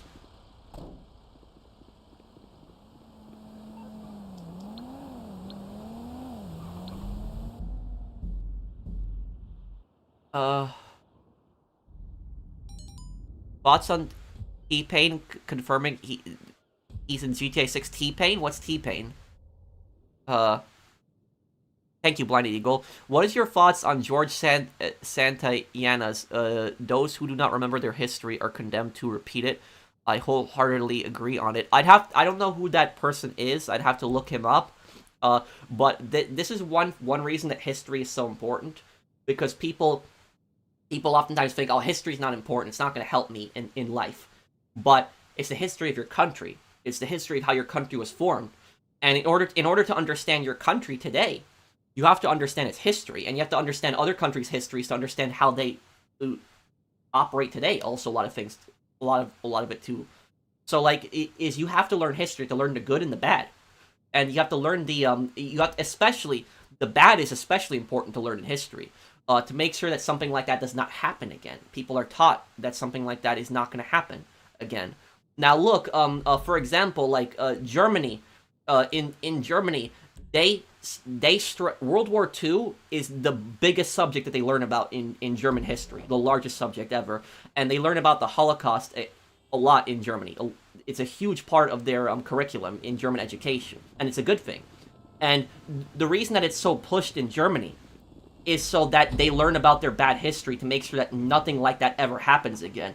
I highly doubt that a party like the Nazis are ever going to come to power in Germany again, because of just how much Germany has just taught their youth about it, and just taught them that this is what happened when these extremists, got in power in our country. This is what they did. They invaded so many other countries. They murdered millions of people. So it's important to understand your country's history, also, especially the bad things, to make sure that something like that doesn't happen again. Pretty basic AI experiments that swear at me in Russian and want to destroy the world.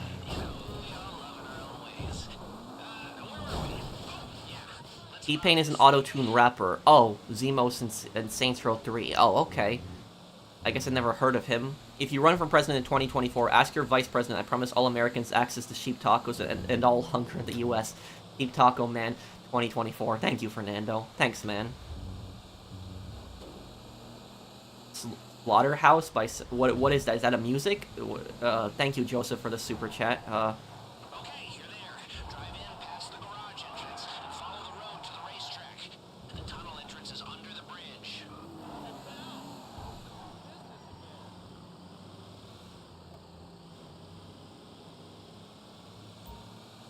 Don't forget, you are private security, like a cop who couldn't pass the fitness test or the psych eval. Looks like you're really getting off on the power, and keep your heads down. I missed your super chat. Oh, I'm sorry. Let me look.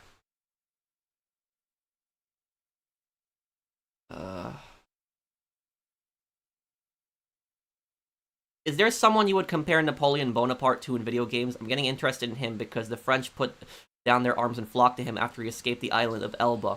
I'll tell you something. The reason the French people love Napoleon so much, Alien, is because Napoleon was first a dictator. So when he was the first consul of France, that's basically what he was. He was a dictator. The first consul, that title was consul of France, is basically dictator of France. And Napoleon made himself, emperor, just so he could probably get the monarchists on his side too. That was it. So he would have both the Republicans. When I say Republicans, I'm talking about the revolutionaries. He would have the revolutionaries on his side, and because Napoleon supported the French Revolution, he would have the revolutionaries on his side and the monarchists on his side. It was basically a win-win for him. But the reason that the reason the French love Napoleon so much is because Napoleon, even though he became a monarch, he kept a lot of the ideas of the French Revolution. Like, for example, he limited the power of the aristocracy and the nobility. So, under Napoleonic law, basically, everyone is equal under the law. So, it doesn't matter if you're rich, It doesn't matter if you're poor, you are equal under the law. And so the poor have just as much a say and have just as much privileges as the rich do. You don't have any kind of privileges just because you come from like an aristocratic, noble bloodline. So Napoleon generally did not like, you know, he didn't like nobility, even though he originally, ironically, he was a noble. He didn't like that noble privilege. So that's what I'll say about it. Napoleon definitely did other bad things. Don't get me wrong, but that's why the French loved him so much, is because he was, you know, he was a leader that, you know, did not cave in to the aristocrats, to the nobles. He was an authoritarian leader, definitely, but he was a very different kind of monarch. You didn't really have monarchs like him in Europe beforehand. Oh, you're here. Why didn't they say something? Man, they never tell me nothing, you know? How possible is it that the UFO footage the Pentagon released of is actual aliens? Honestly, I don't really buy much into that stuff. Feline King. Oh, that's a heavy door. It's like people are just obsessed with all that alien stuff. I really honestly don't care much about it until I see the aliens actually come down and actually land on this planet. Then I'll care. But other than that, I don't really, you know, follow that stuff. No, I didn't watch the Napoleon movie. We have a little more time here. Now, your hacker can block the security sensors while you're in the vault, but only for a while. If the system goes quiet for too long, it triggers the alarm as a failsafe. And, did I mention that if the alarm goes off in here, they'll flood the place with nerve agent? No? Okay, well, I'm mentioning it now. Oh, this one might be wrong here, yep.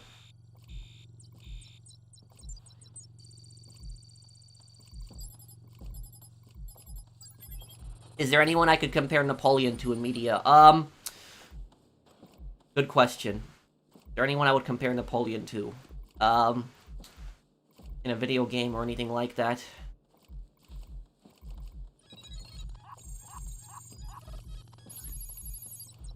I don't know if there's anybody that I can think of, really. The thing is, Napoleon is a very, you know, a very controversial figure, because Napoleon did good and bad things. He did.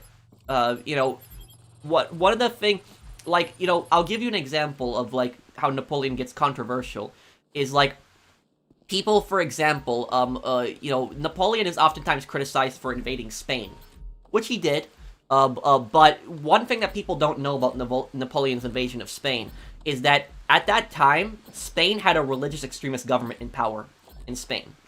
And they had the, Spanish Inquisition. And the Spanish Inquisition was basically a religious court. A court that would try people for ridiculous things like witchcraft. So even in, like, Napoleon's time, in Spain, you'd be tried for things like witchcraft. When Napoleon actually conquered Spain, he actually said, no more of this. No more of this, you know, this ridiculous religious court condemning people, burning people alive. This is over. This is banned. And everybody that was, all the people that were imprisoned by the Spanish Inquisition were actually released from prison. People don't know about that. What happened is, the stupidest thing that Napoleon did when it came to Spain is that he made his brother the king of Spain. He should never have done that. What Napoleon should have done is he should have made another king of Spain, but he should have made that he should have chosen a Spanish king to be king of Spain, and that Spanish king should have been loyal to him. So that's what he should have done. But making his brother the king of Spain was a terrible mistake. He should not have done that. That was a dumb mistake that he did. But guess what happened when the French were kicked out of Spain? Do you know what happened when the French were kicked out of Spain? What did they do? They brought back the Spanish Inquisition, and they started burning people alive again. So Napoleon abolished it, but when the Spanish regained control of Spain, they brought back the Spanish Inquisition and started burning people alive. And they didn't abolish it, I think, until like 20 or 30 years later again. So... Alright, thanks, y'all. Back the way we came is too risky now that you're carrying the loot. Let's fall back to the rear door. Get in the cargo elevator and use your key card. Play it cool. Okay, I need you to stay calm. They've seen what you did to the vault, and now the whole place is locking down fast. They know you're still in the building. Just keep moving and keep quiet.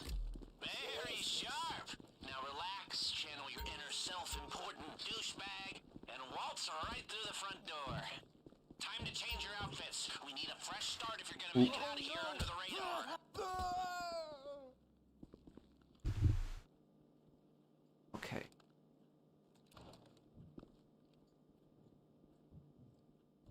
got some heavy chatter on the police frequencies. Sounds like they're sending noose.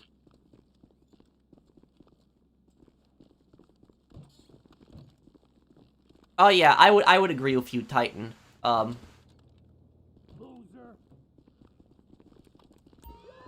What? Oh crap. Okay. How?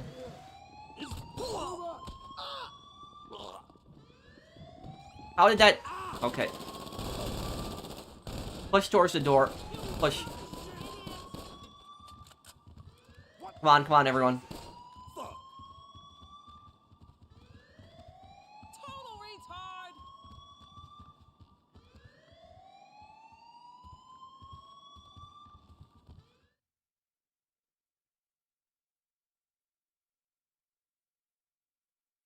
Do you think GTA 6 Online will go back to a more simple theme, or will Rockstar continue with goofy, ultra high-tech of 5? I hope that it's a more serious tone. I don't mind if we have some more, I don't mind if we have a little bit more action than GTA 4, but I want it to still be serious in its tone. He's alive! Oh my god!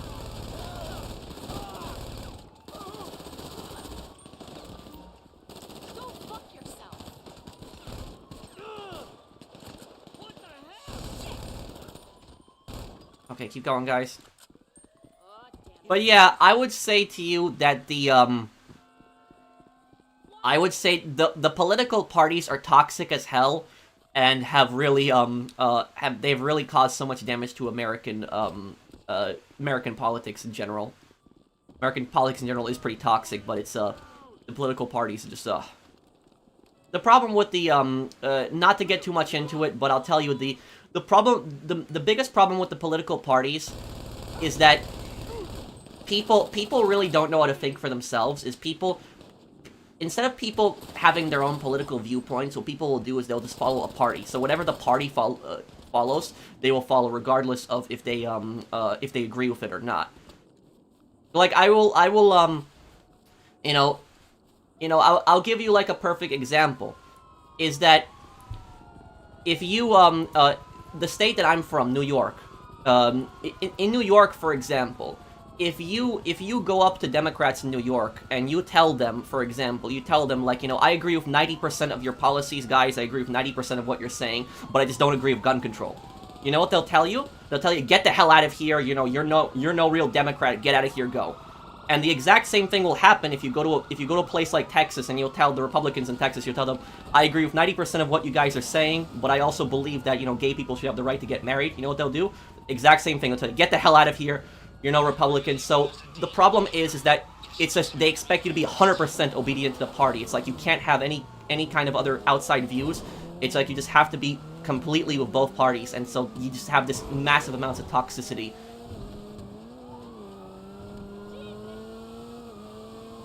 Honestly, for me, most of the time, the Libertarian Party for me seemed like the only normal party for a long time.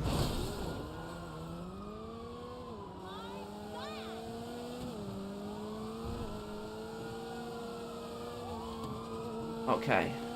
Get to the buyer here.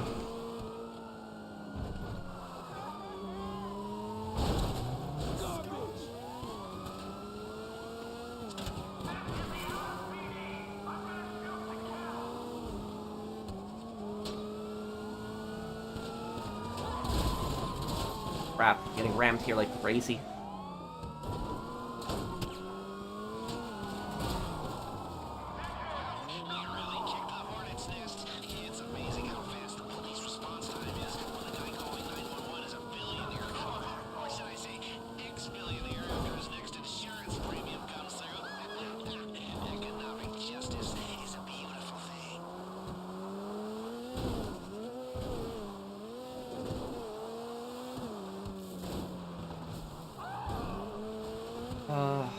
Hey, why am I still not losing cops here?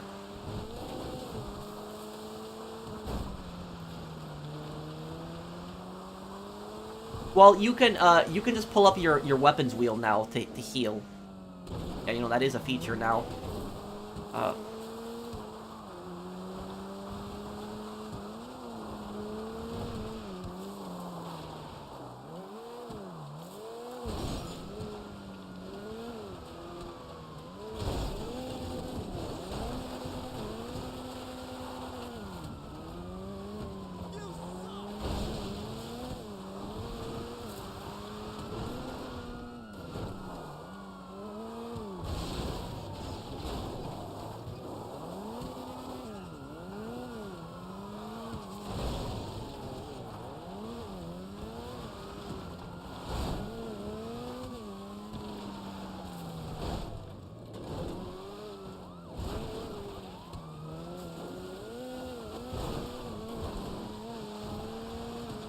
Well, should be losing these cops any moment here now. I'm sorry I'm not reading the chat, guys. I'm just trying to lose these cops. I'll look at the chat in a moment here. Yeah, I'm going there. I'm just trying to lose the cops along the way also.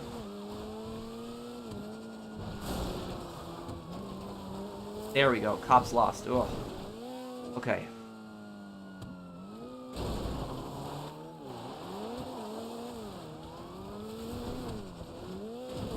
What do you think is the most forgotten GTA game? Probably Vice City Stories. A lot of people don't remember Vice City Stories, but I do. It's no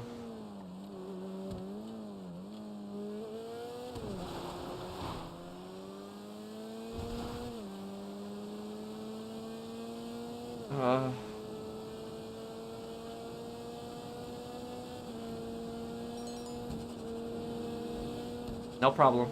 Glad I can help. I'm gonna help Melon. I'm gonna help you with your heist right after this. So make sure you start your heist right after this, because I'll help you. Almost there. Find the buyer, and this is a done deal. I'm not one to be premature. I'm not whatever they told you, but hear me when I say that we are on the verge of pulling off the single greatest feat of organized criminality this city has ever seen. Admittedly, I'm knocking myself off the top spot, but that doesn't matter. We are seconds away from the history books, my friends. I wasn't sure I should come out of retirement, but professionally at least, it looks like a good call. Yeah? Now, did someone say tequila?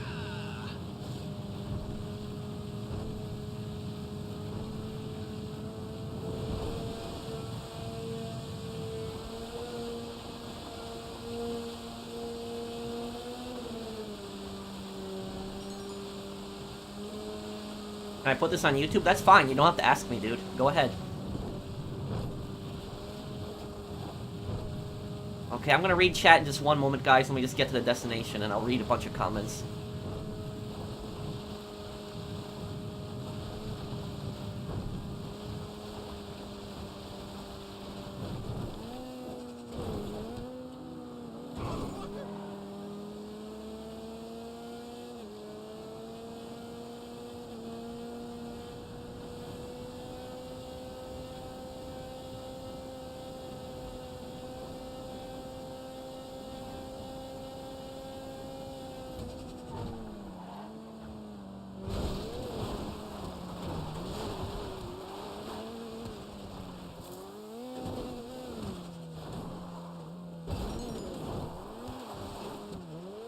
You don't have to give credit. You don't have to give credit. It's fine.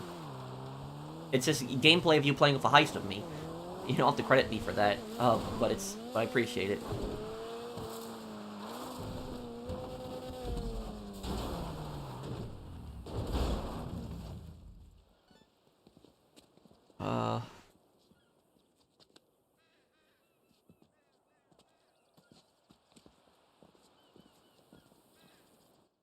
Alan Wake, maybe I'll play it one day.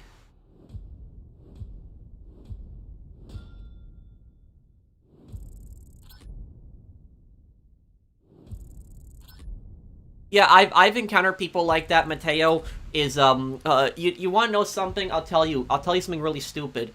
Is a couple years ago, I was playing GTA Online, and I had this one guy on my friends list who was one of my viewers. And what happened was I was helping one of my friends sell his MC business, and I was driving the pounder truck, you know, the big truck where it's just all the product in just one truck. I was driving it down the highway, and I see the guy on my friends list coming right towards me. He's on an Oppressor Mark II. I see like the little blue icon on him. I know he's a friendly. So I wasn't thinking much of it, because a lot of times people like find me in lobbies, they follow me around and stuff, and I wasn't really thinking much of it. And what ends up happening is the second he gets near me, he starts firing a ton of missiles at the truck, just a bunch of them, and trying to destroy the cargo. And I tell my friend, close the application. And what ends up happening is, then I delete the guy, I remove the guy from my friends list. And then, like, 10 minutes later, that guy sends me a message, the guy who tried to destroy my cargo, saying, why did you delete me? Why did you remove me from your friends list? I at least said, you tried to destroy cargo. You tried to blow up my friend's cargo. And you know what the guy says? The guy says, I'm not a toxic person. I'm just doing what the game is telling me to do.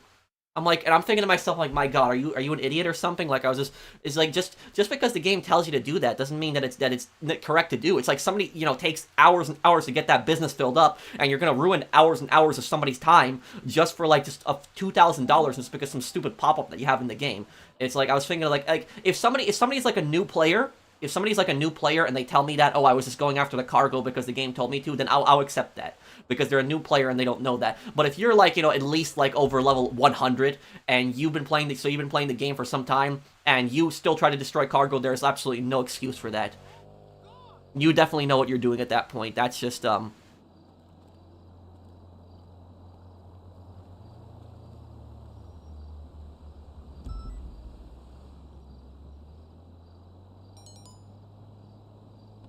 let's see here. No, I don't play Minecraft. Melons, invite me. Almost the same character? Wait, what?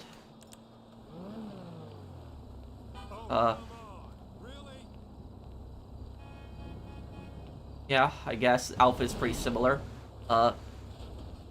Melons, invite me to your heist. I'll help you with your heist next. Here. If it's okay with Melon, do you think I can join? It's up to him. But yeah, Melon, if you want, invite Blinded Eagle. I think Rockstar has patched the AFK method of standing in front of the security cameras. The game kicks me out after 15 minutes of being in front of the cameras. I play on PS4. Yes, I think I'm pretty sure they have done that, Claudio. I have to look into that too, but I'm pretty sure, yes, you will be kicked for it now.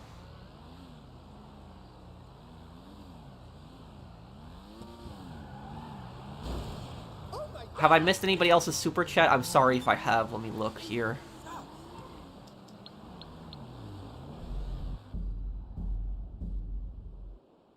What's your opinion on the recent fentanyl crisis? Thank you, Revenge. Thank you for the super chat. What I would tell you is, I think that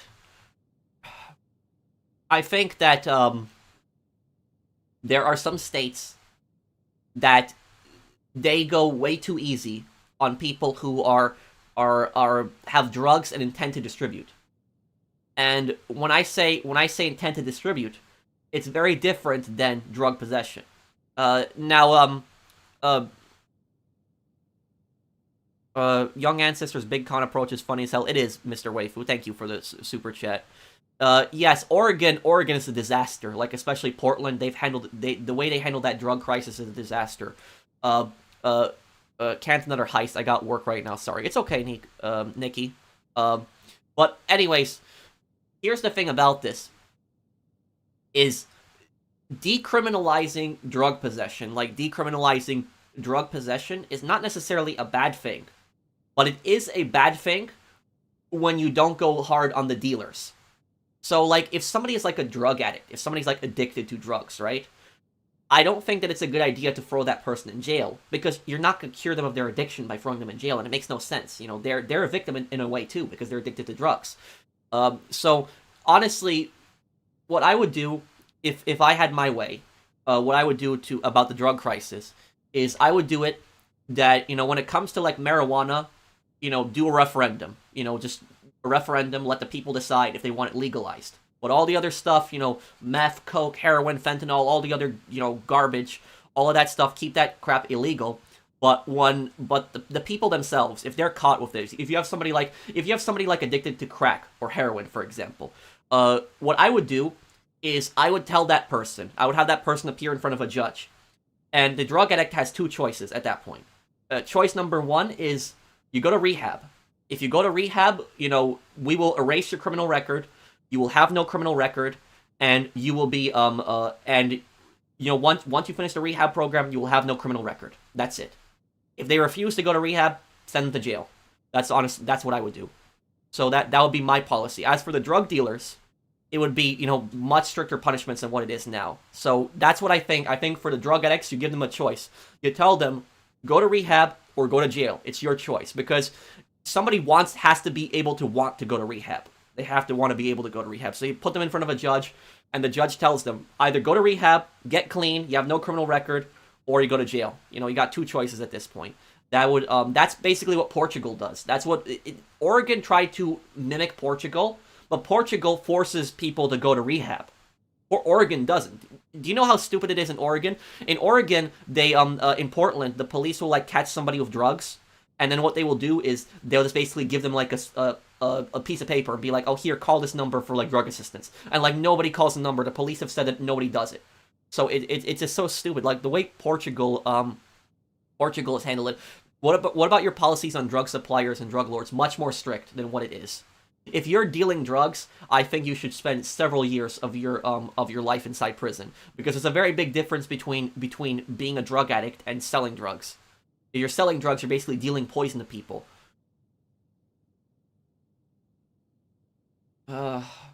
Here. Hey Patrick, hope you're doing well. I guess we're ready. Melon, let's do it. I'm ready. Hope you're doing well. I'm curious your thoughts on the U.S. military renaming all bases named after Confederate generals. I think that it's a good thing. I think that here's what I think. I think that the statues of the Confederate generals, I think that those statues should be moved to a museum. That's what I think. Like, museum. I don't think that they should necessarily be destroyed, but I don't think that they should be in like the public sphere. But what I will tell you is that I can totally understand, like, renaming a military base that's named after a Confederate general, changing the name, getting rid of a Confederate statue. I get that. But wanting to remove a statue of George Washington, like John Adams, Benjamin Franklin, like the founding fathers, that's just stupid. That's just dumb. That's just idiotic. That just doesn't make much sense, because it's like I personally hate it when people compare the founding fathers to the Confederacy. It's not the same thing. Go here. I'm ready whenever you guys are. So I would say, if they want to get rid of the Confederate statues, go ahead, get rid of them. But like going after like George Washington statues, I think is just stupid, because there have been people who have done that. If they want George Washington statues taken down. George Washington wasn't a perfect person. He did some bad things, sure. But he was the first president of our country, and he founded this country. If George Washington failed, we would have no country. We would still be, we would still be a colony of Britain, basically, if George Washington failed. So it's like I don't like this, like, comparing George Washington to like the Confederacy. I know George Washington did do some bad things too. I'm not denying that, but I don't think that it's fair to like compare him to the Confederacy. So that's basically my view on the whole thing. Is Bug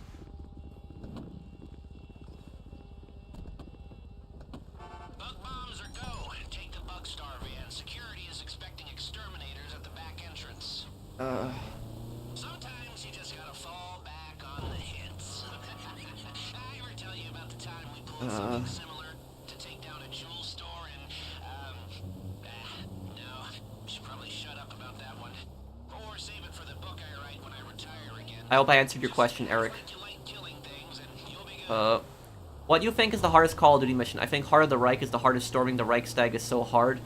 Honestly, I think that the hardest mission in Call of Duty World at War is probably Blowtorch and Corkscrew. I think that one, the Pacific mission at night with the rainstorm, that's the hardest veteran mission.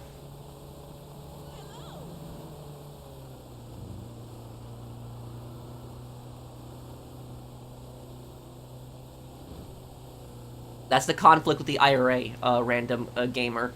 I don't know much more than that. I know that there was treaties that were signed, but I don't know fully than that. Manhunt, next part's me tomorrow.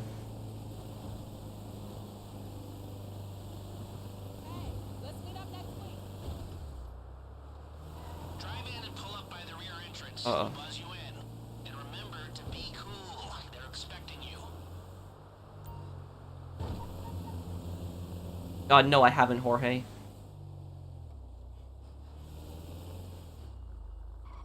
Okay, remember, you're just a humble pest control team. You are very boring. You live for fumigation. That's it. Head through the door to the staff. No, it'll be tomorrow. I'm sorry. It's just been so busy with so much stuff, Manuel. I missed Diego's super chat. I'm sorry. Here.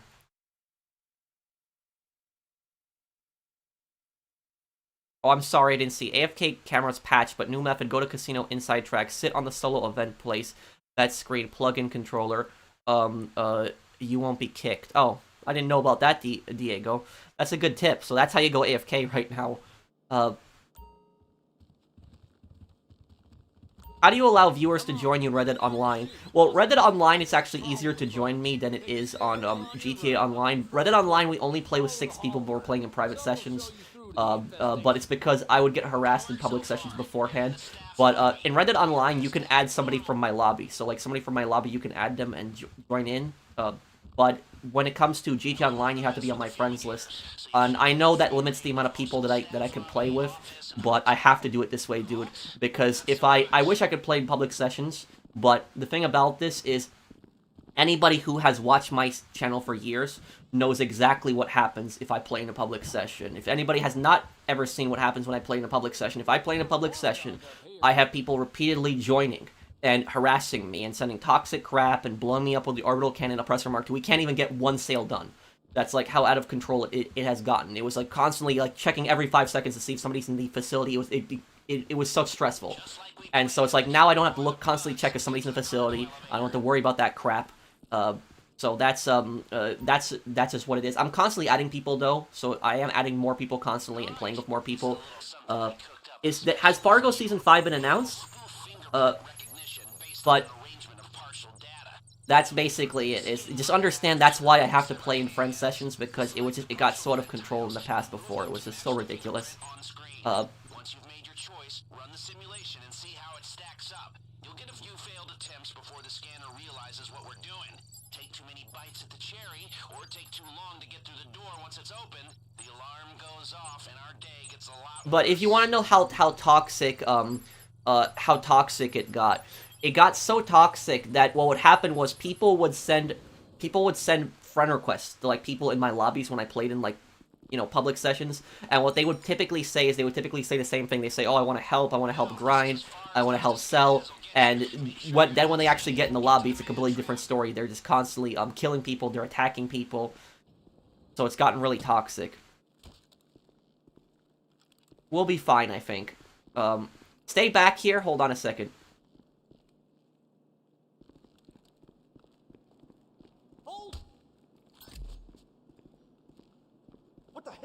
Ah, crap. Oh, my damn. Now one more try here. It's actually not that hard to get to the safe on this one. Just try it one more time here. I'm sorry, my bad.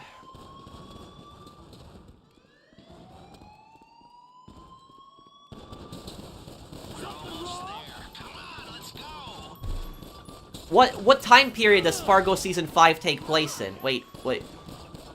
No, don't kill them. We gotta retry this. Yeah. What time period does Fargo Season 5 take place in? Is it modern again? Okay, hang on.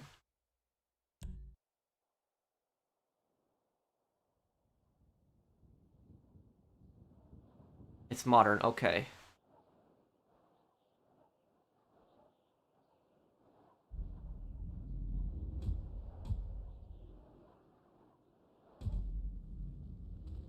Oh crap, we gotta go all the way this way again.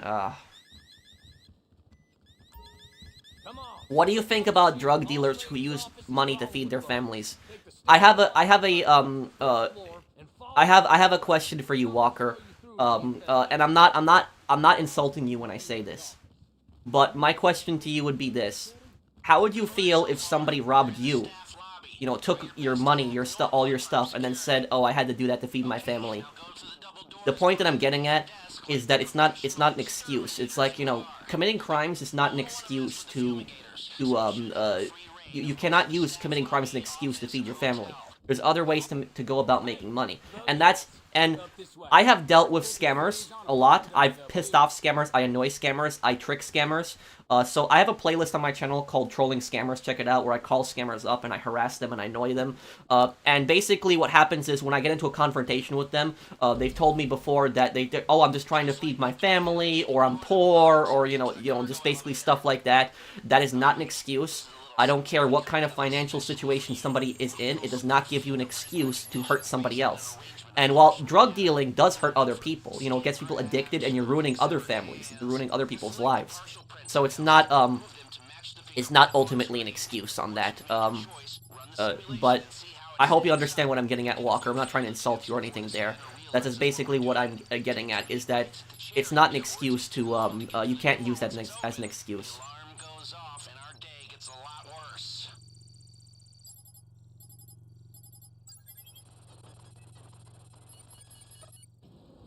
Do you understand what I'm saying, Walker?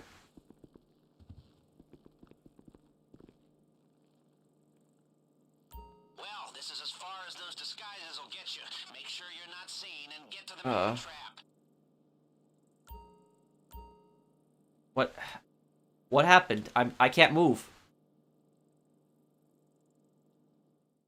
Oh. Now I can.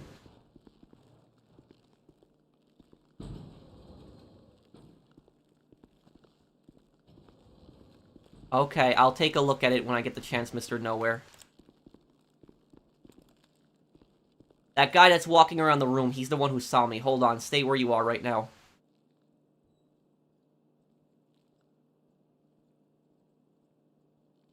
Multiple of them walking around the room. Hold on.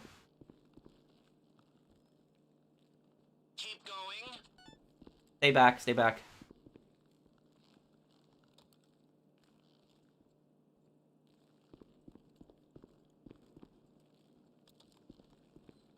I'm gonna get him, hold on. Quit dawdling and get through these doors. This is supposed to be the easy part. Hey, Okay. Crap. We're almost there. Come on, let's go.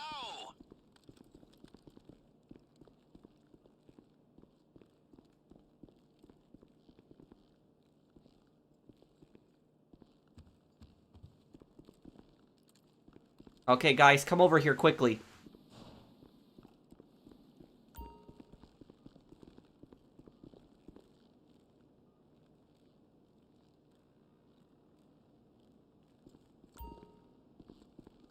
I'm gonna get rid of this guy just so we don't have to deal with him later.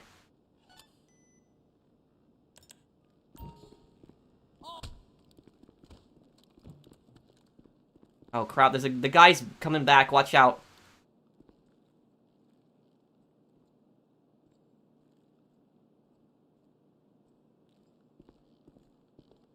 Let him pass.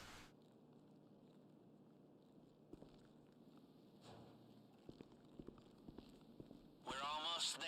Come on, let's go. Two of these guys walking around constantly. I don't remember two of them being there. Okay, come on.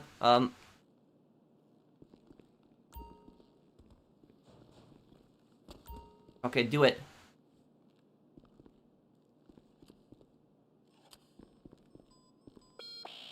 Ah, come on. Okay, try again.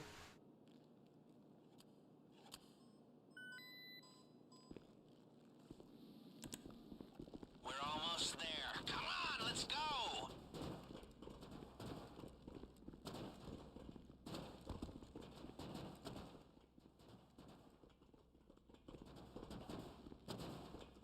Okay, so far so bueno. Push on to the vault. No, we just wanted to do a different approach. We wanted to do something else different.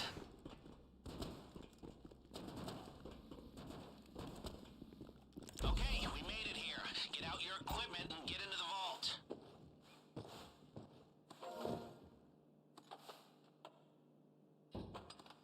You need to drill your way through multiple discs in order to break the vault door lock.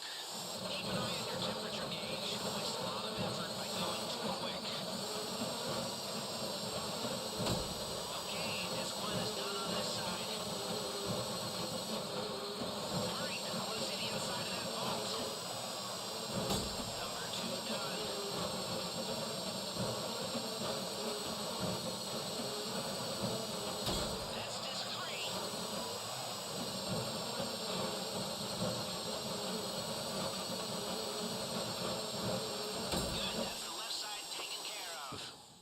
Okay, I'm gonna get everything on the left side in here.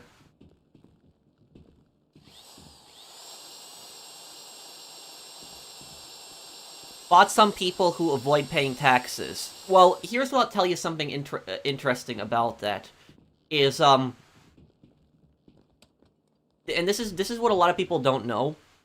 Is, what was it, like, 1 or 2 years ago, the government basically hired, what was it, like 80,000, or so, like, new IRS agents, or 40,000, I don't remember the exact number, but it was like a bunch of, like, more IRS agents. What I'll say about that is, people were getting excited about that, saying, oh, this means that the rich are gonna pay their fair share in taxes. But what people don't understand is that those extra IRS agents that have been hired are not going to make the rich pay any more in taxes. That's basically going to make, middle class and working class people pay more in taxes, not the rich. How do I know this?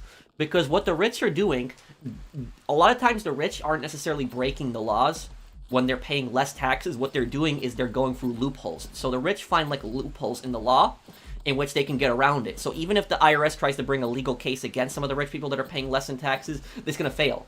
Because they have their lawyers ready, and they know the laws, the tax code, really well. So they know exactly what they're doing to get around that. So the rich aren't necessarily breaking the laws when they are paying less in taxes. What they're doing is they know the system. They know how the system works. They know the loopholes in the tax system.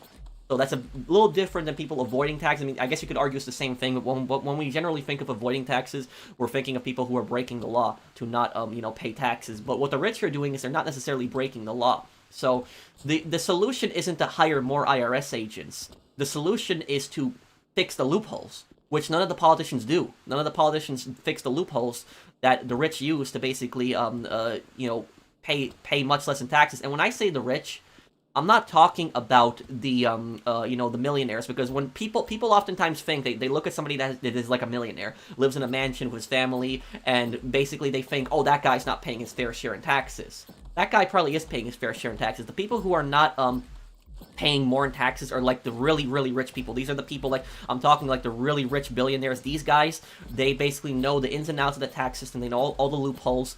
Those are the guys who are, you should be getting pissed at, not like the average millionaire.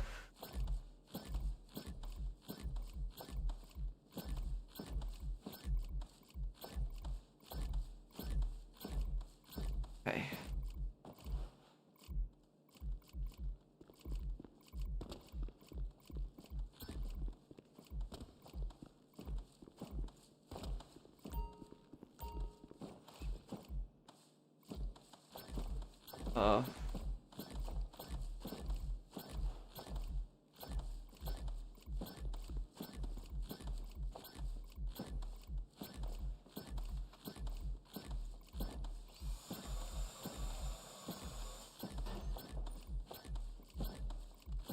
Okay, guys, we're gonna get ready to go here in just one moment here. Got all the money here and everything. We've done good with the cake here. 30 seconds. Okay. Okay, let's go. 20 seconds left. Don't dawdle. Well, look, here, Perfect. Now get out before they smell a rat. and to answer your point, Black, honestly, is the, what I would say is that, We cleaned them out. okay, Okay. ready whenever you are. Out as smooth as the way in. Get your key cards ready. What I would always say is that when people are complaining that, like, rich people should pay higher taxes, my position on that has always been, why don't we lower taxes instead? For, like, the middle class and the working class. Why don't we just lower taxes? That's just it. Because we spend money on so many dumb things. There's plenty of things that we could cut. There's plenty of dumb things that we spend money on that we don't need to spend money on. So, like, wouldn't the better thing be just to lower taxes in general? Because then people are, have more money in their pocket, more money to spend. Came through the checkpoint. Nothing to see here. Oh, people that do that are idiots, Ricky. Thank you, Mark Leslie, for the super chat.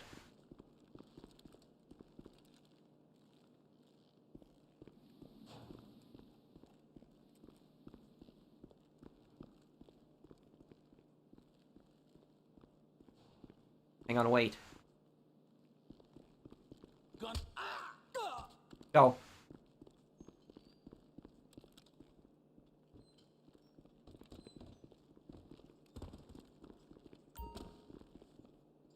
Get in the cargo elevator and use your key card. Play it cool.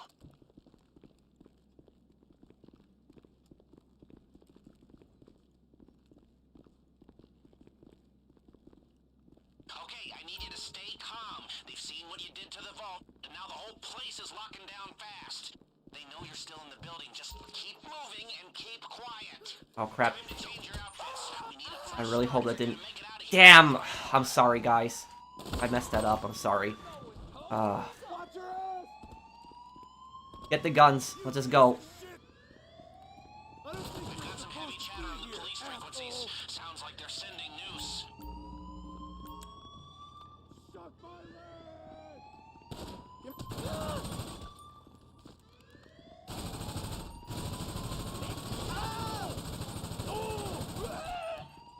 I'm getting some goddamn cover. Die painfully and slowly. Get your head down. Just die. I need cover. You want to play with me? Get behind something. Okay. Die painfully and slowly. God damn it! Okay, let's go. Let's go. Inbred moron! Just die.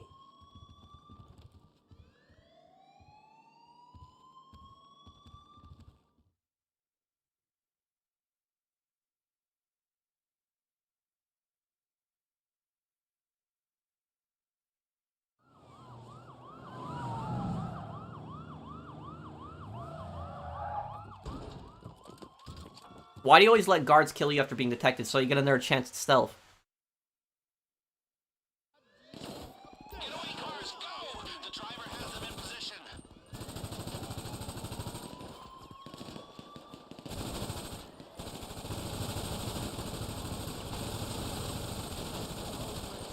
Okay, this...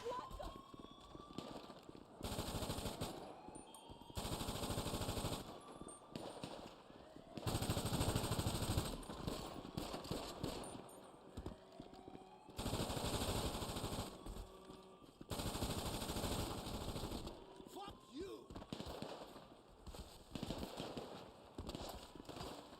Give me a break. Go suck! Ah!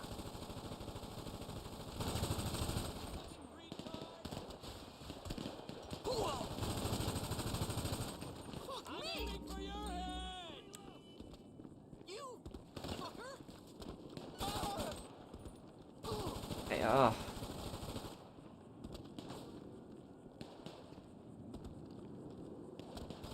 Professionals to run for president. Oh, thank you, man.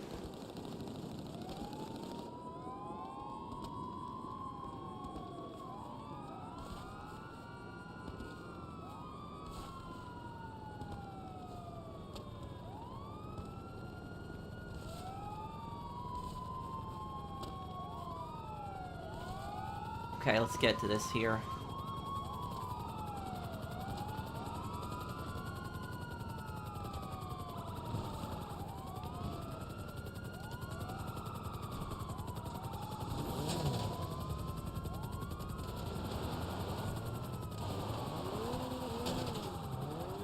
Okay, the decoys are go. They're splitting up to cover it. Now's your chance.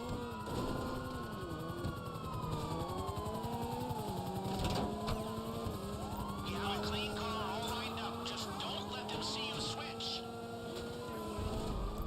Where's the clean car? All the way over there. Ah, okay. See if I can get to it.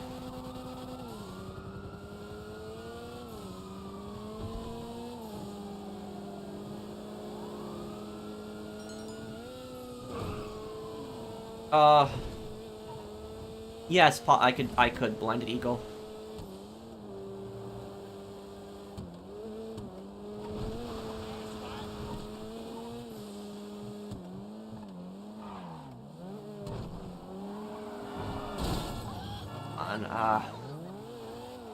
Just got word from the decoy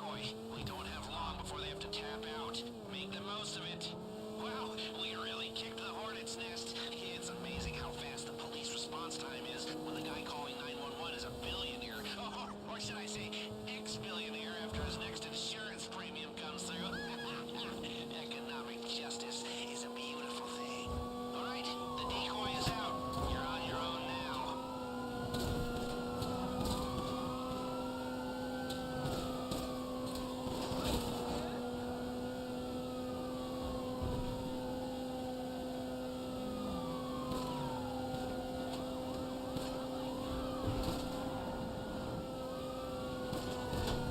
Okay.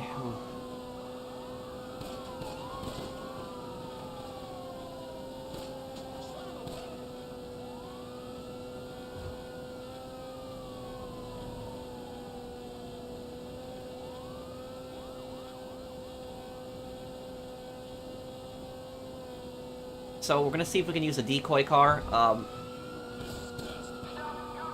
Almost nobody uses it ever, but it's or the switch car I should call it, but oh crap, they popped the tire. Well, we're definitely gonna need another car now.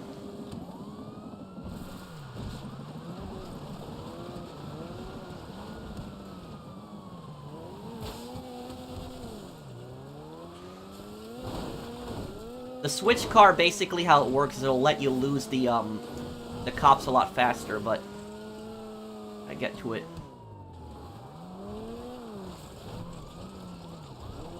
Almost nobody uses the switch cars though, and the switch cars would be more useful if they were like near the casino. It's like you gotta like, look, they're always spawned somewhere like really, really far away where it's like impossible to get to them.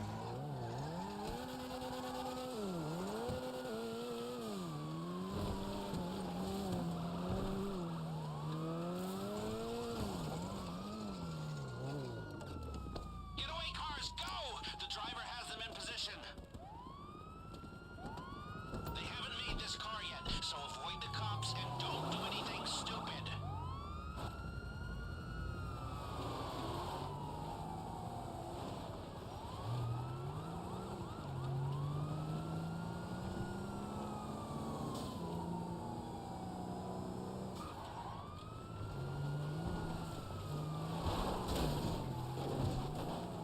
Okay.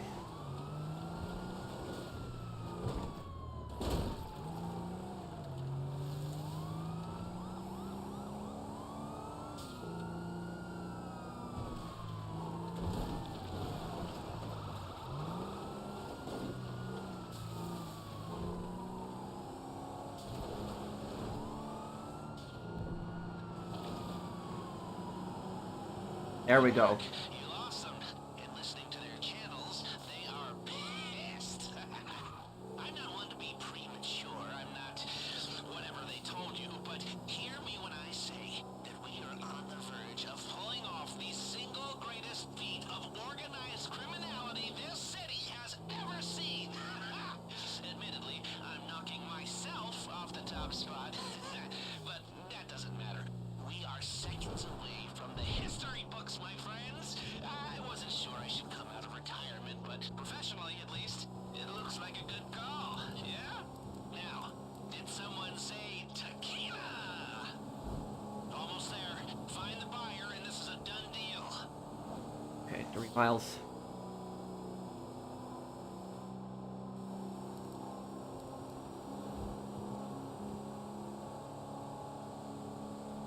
Recently finished Mafia Definitive Mission for the first time. Ending was sad, but it looked like Tommy accepted his fate. He kinda did. But he knew that the Mafia was not gonna come after his family, so he knew that it was over, that they just wanted him.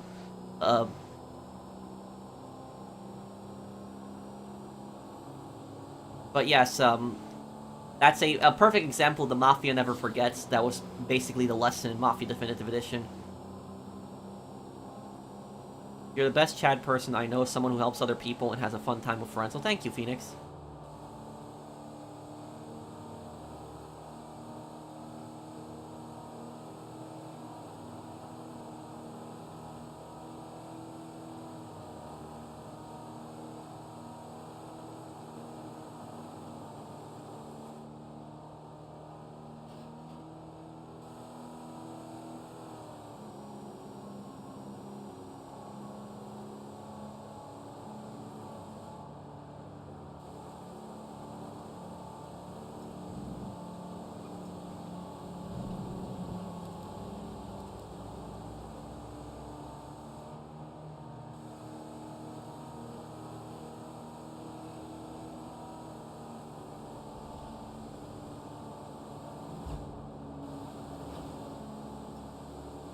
What is the worst mission in GTA 4? Well, some people say that it's a snowstorm. Yeah, because of just the bikers and then the cops that you have to deal with.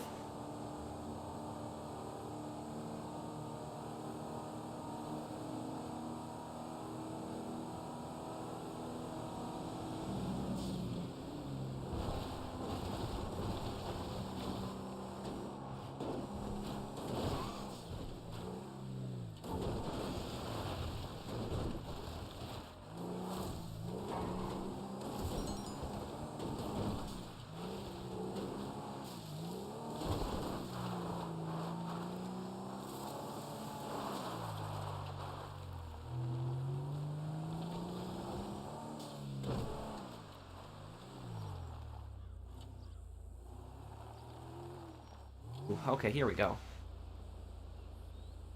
The mission where you help Aiden O'Malley escape for Derek was the worst. I guess that mission, the cops were a bit annoying on that one.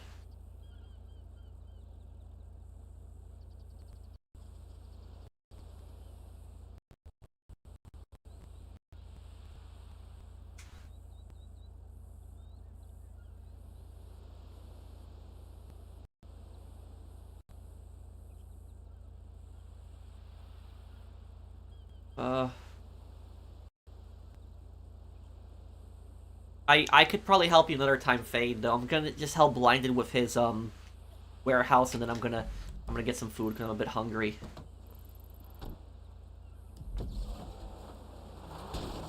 Whoa!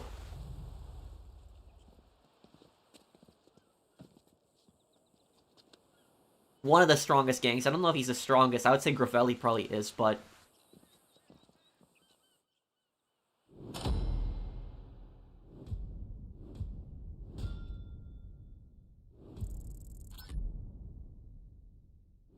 easiest GTA. Maybe GTA 5 because of all the abilities.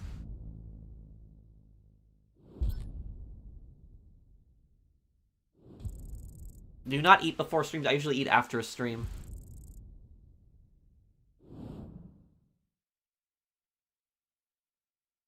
Favorite Just Cause 3.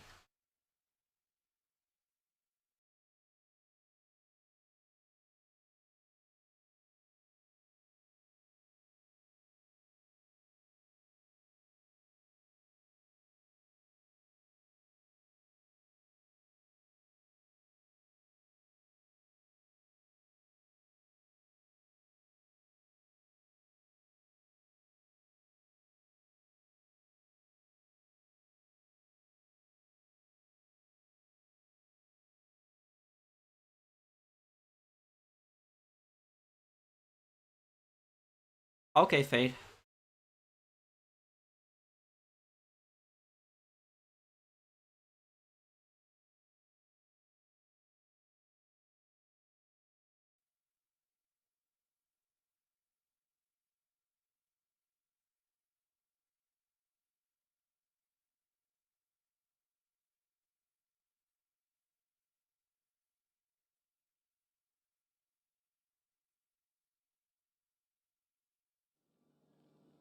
One out of 10. What would I rate the newest update?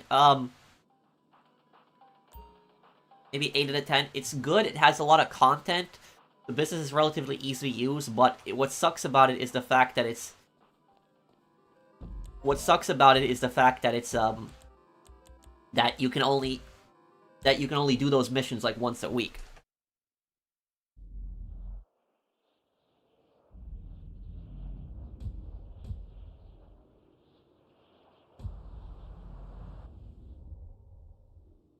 Yeah, Saints Row is done. Well, join my session, Blinded Eagle, if you need help. I'll help you with your warehouse, but then you gotta go after that. Yes, Just Cause is on my list of games to do, and I want to do Just Cause 1 as well. Maybe I'll play the Splinter Cell games one day, too.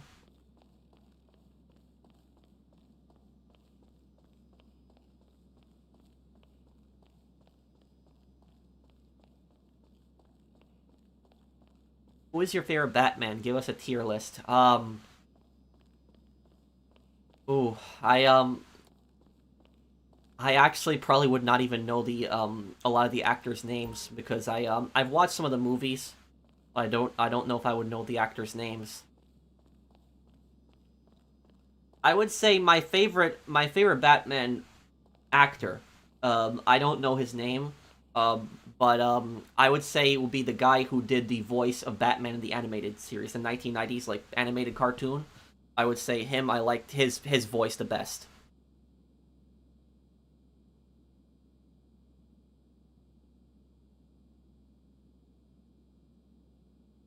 Kevin Conroy. That's Kevin Conroy. Okay.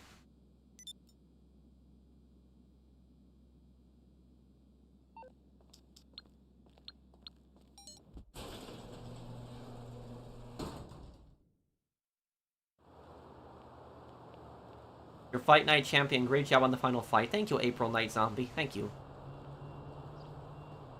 Well, tow trucks are relatively simple, though. That's the thing about them.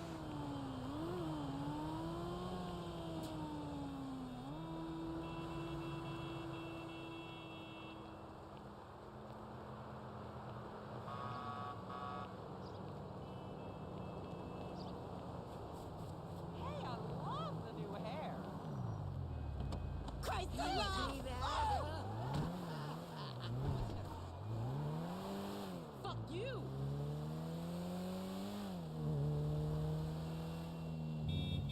I know.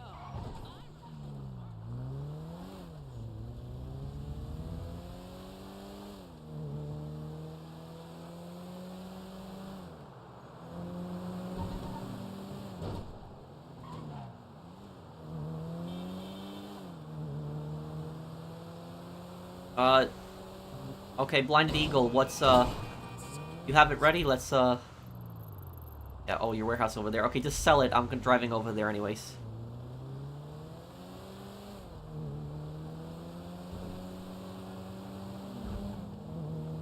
Richest GTA protagonist? Probably be Tommy Vercetti. Even with the heist they pulled off at the end of GTA 5, I think Tommy Vercetti would still be richer, because Tommy Vercetti pretty much controls Vice City. I think Kenny Petrovic would probably still be stronger.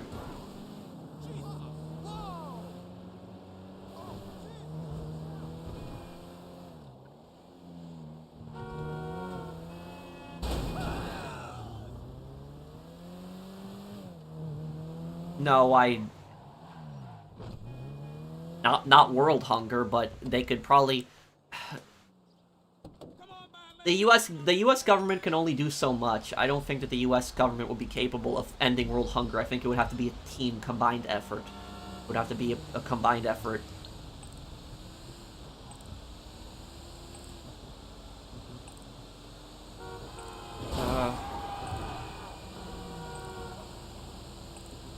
Go over to this drop here.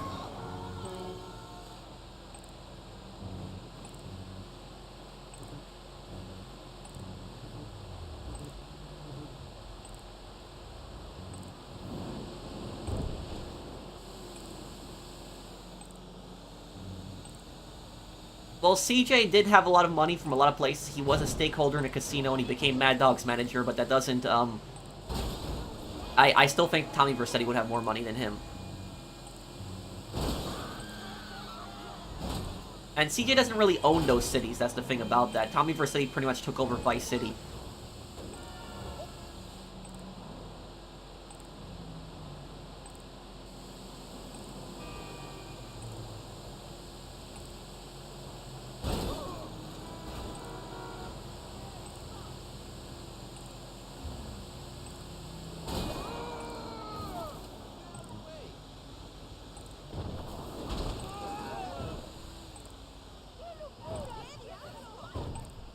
Great, okay, it's past here. I think I know where this drop is. I think it's at the, it's probably the news facility. That's probably where it is. Oh, this truck is just... Ah, come on.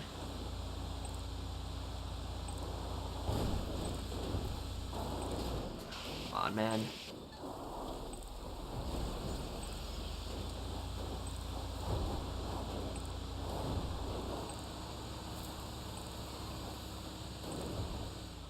This is the thing about Trackify, is that it's It doesn't tell you the exact distance of the,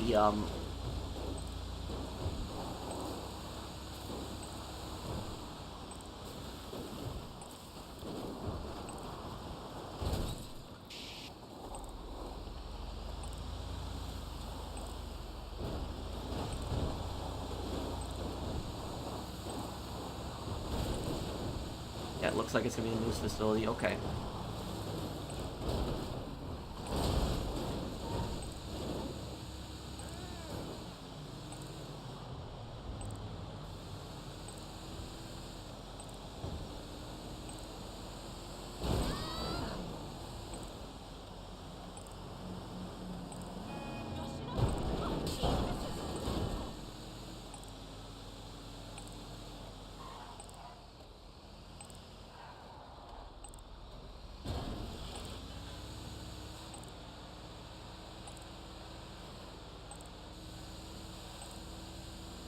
Go.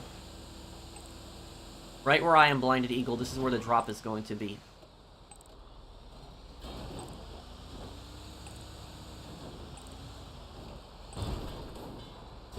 See it too.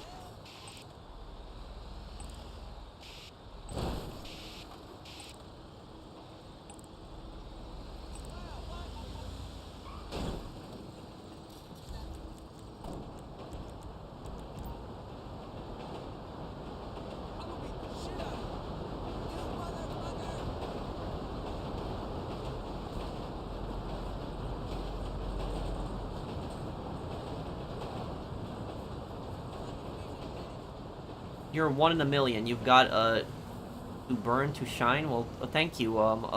Thank you, Alex Hernandez. Thank you, man. The super chat. I appreciate it. Thanks, man.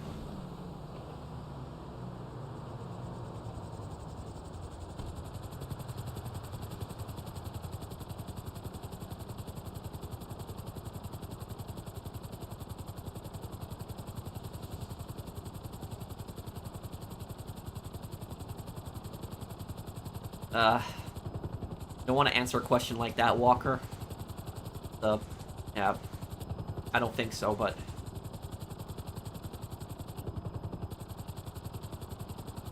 The Titan glitch still a thing? Yes, it still very much exists.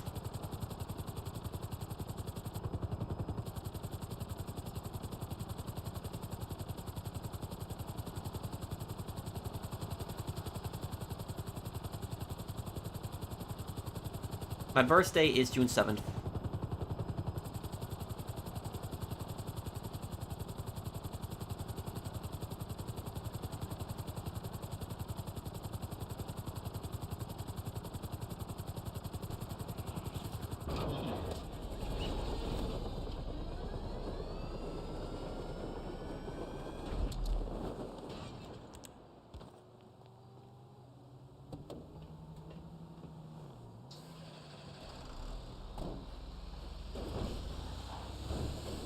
I'm 29 years old. There's a 3-timer moment in one Manhunt mission. It's not a failed timer. If it reaches 0, you will need to deal with 2 extra bolt-action marksmen. Oh. Okay, London, I'll keep that in mind. And this is gonna be near the end of the game?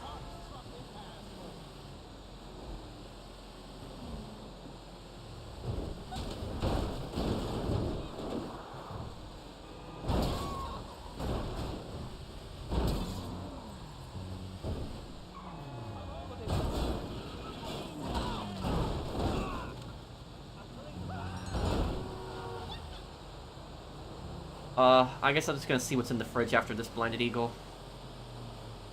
The true your name is Lance Vance? No.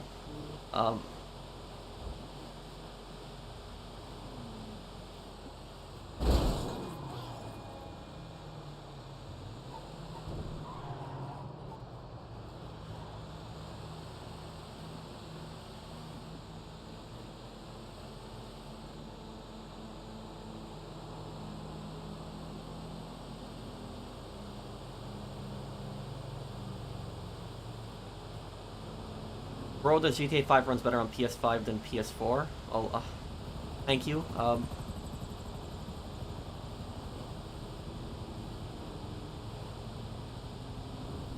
you talking about The Walking Dead? No, he was just going crazy. I refer to you as professional because you love Capitale. Thank you. Yeah, Capitale. That's the downfall of Reddit Online, Capitale.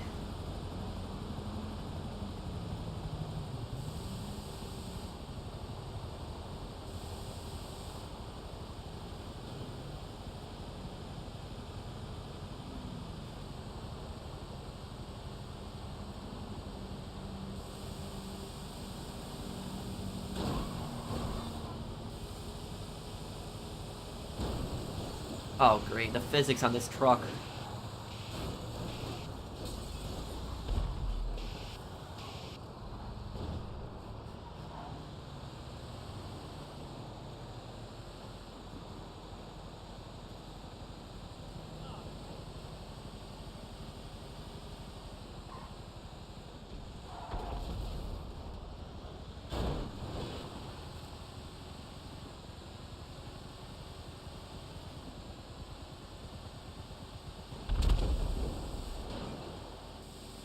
No, I don't watch that guy, Liam. Here we go.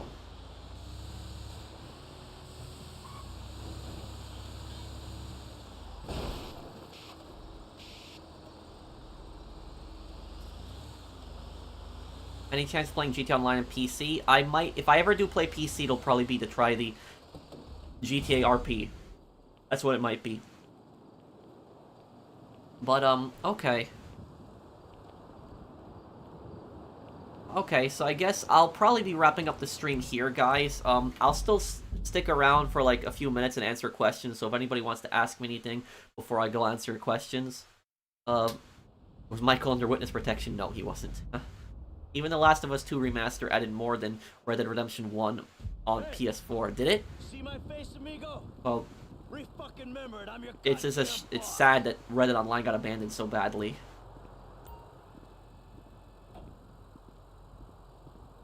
Was 2010s a good decade for you?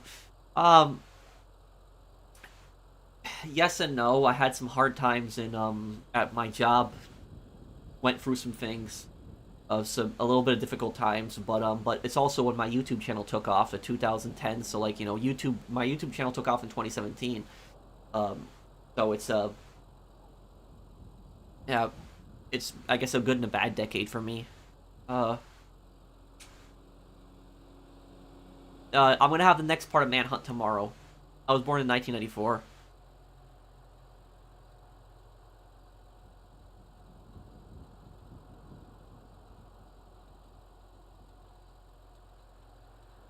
No, I've seen one of Ned Luke's streams. I don't think I've seen Sean Fontano's streams.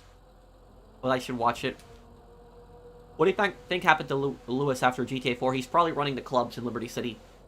In the mission after the Smiley one, you will have to deal with a familiar group, and this time they're packing with something more than tranq, rifles. Oh, you mean the War Dogs, then. Thank you, London. Hey, Pat, there's this channel you should check out called, his name is Diplix. He does historical battles with mods and stuff. You should check it out. Okay. I could look into it, Melon. Thank you for the super chat.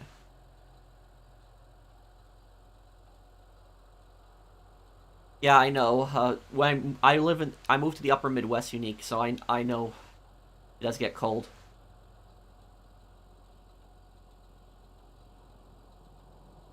Yeah, that's stupid. If AI are gonna be making video games, that's dumb. Oh.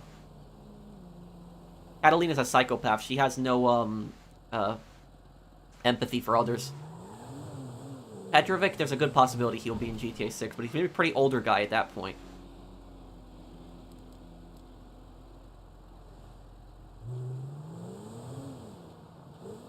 You watch UFC? No. A few hundred miles from it, Drifter. It added an entire new survival like mode, guitar free play, and some alpha build missions called Lost Levels with dev commentary. Wow, well,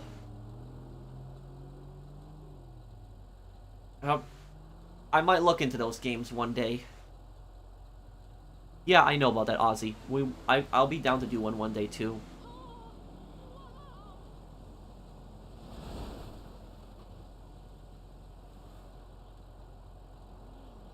Thank you, Isaiah. Favorite Halo game? I haven't played a lot of them, but I did like Halo 3 when I played that in the past. I just always liked all the vehicle combat.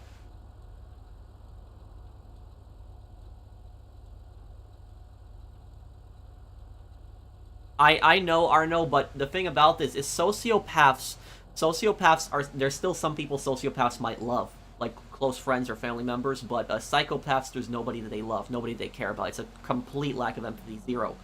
Sociopaths have some empathy, at least some, but psychopaths have almost none. Well, if he ever wants to do another GTA GeoGuessr match, we could do one. I'm always open to that. I want to do Dead Rising 1, and then I could do Dead Rising 2 again. I could do that. But I guess I'll be going here, guys. Thank you guys for, and thank you, Blinded Eagle, for the super chat. Thank you, everybody who super chatted on the stream. Thank you, Melon, also, and Blinded Eagle. Thank you, guys. So I guess we'll be going here. Thank you guys for hanging out with me. If you guys enjoyed the stream, do drop a like, and I'll see you guys in the next one. I'll have the next part of Manhunt tomorrow, and I'll also have a GT Online video for you guys tomorrow. So check out the GT Online video tomorrow. Thank you, everybody. I will see you guys on the next one. Take care, everyone. Have a wonderful day, guys.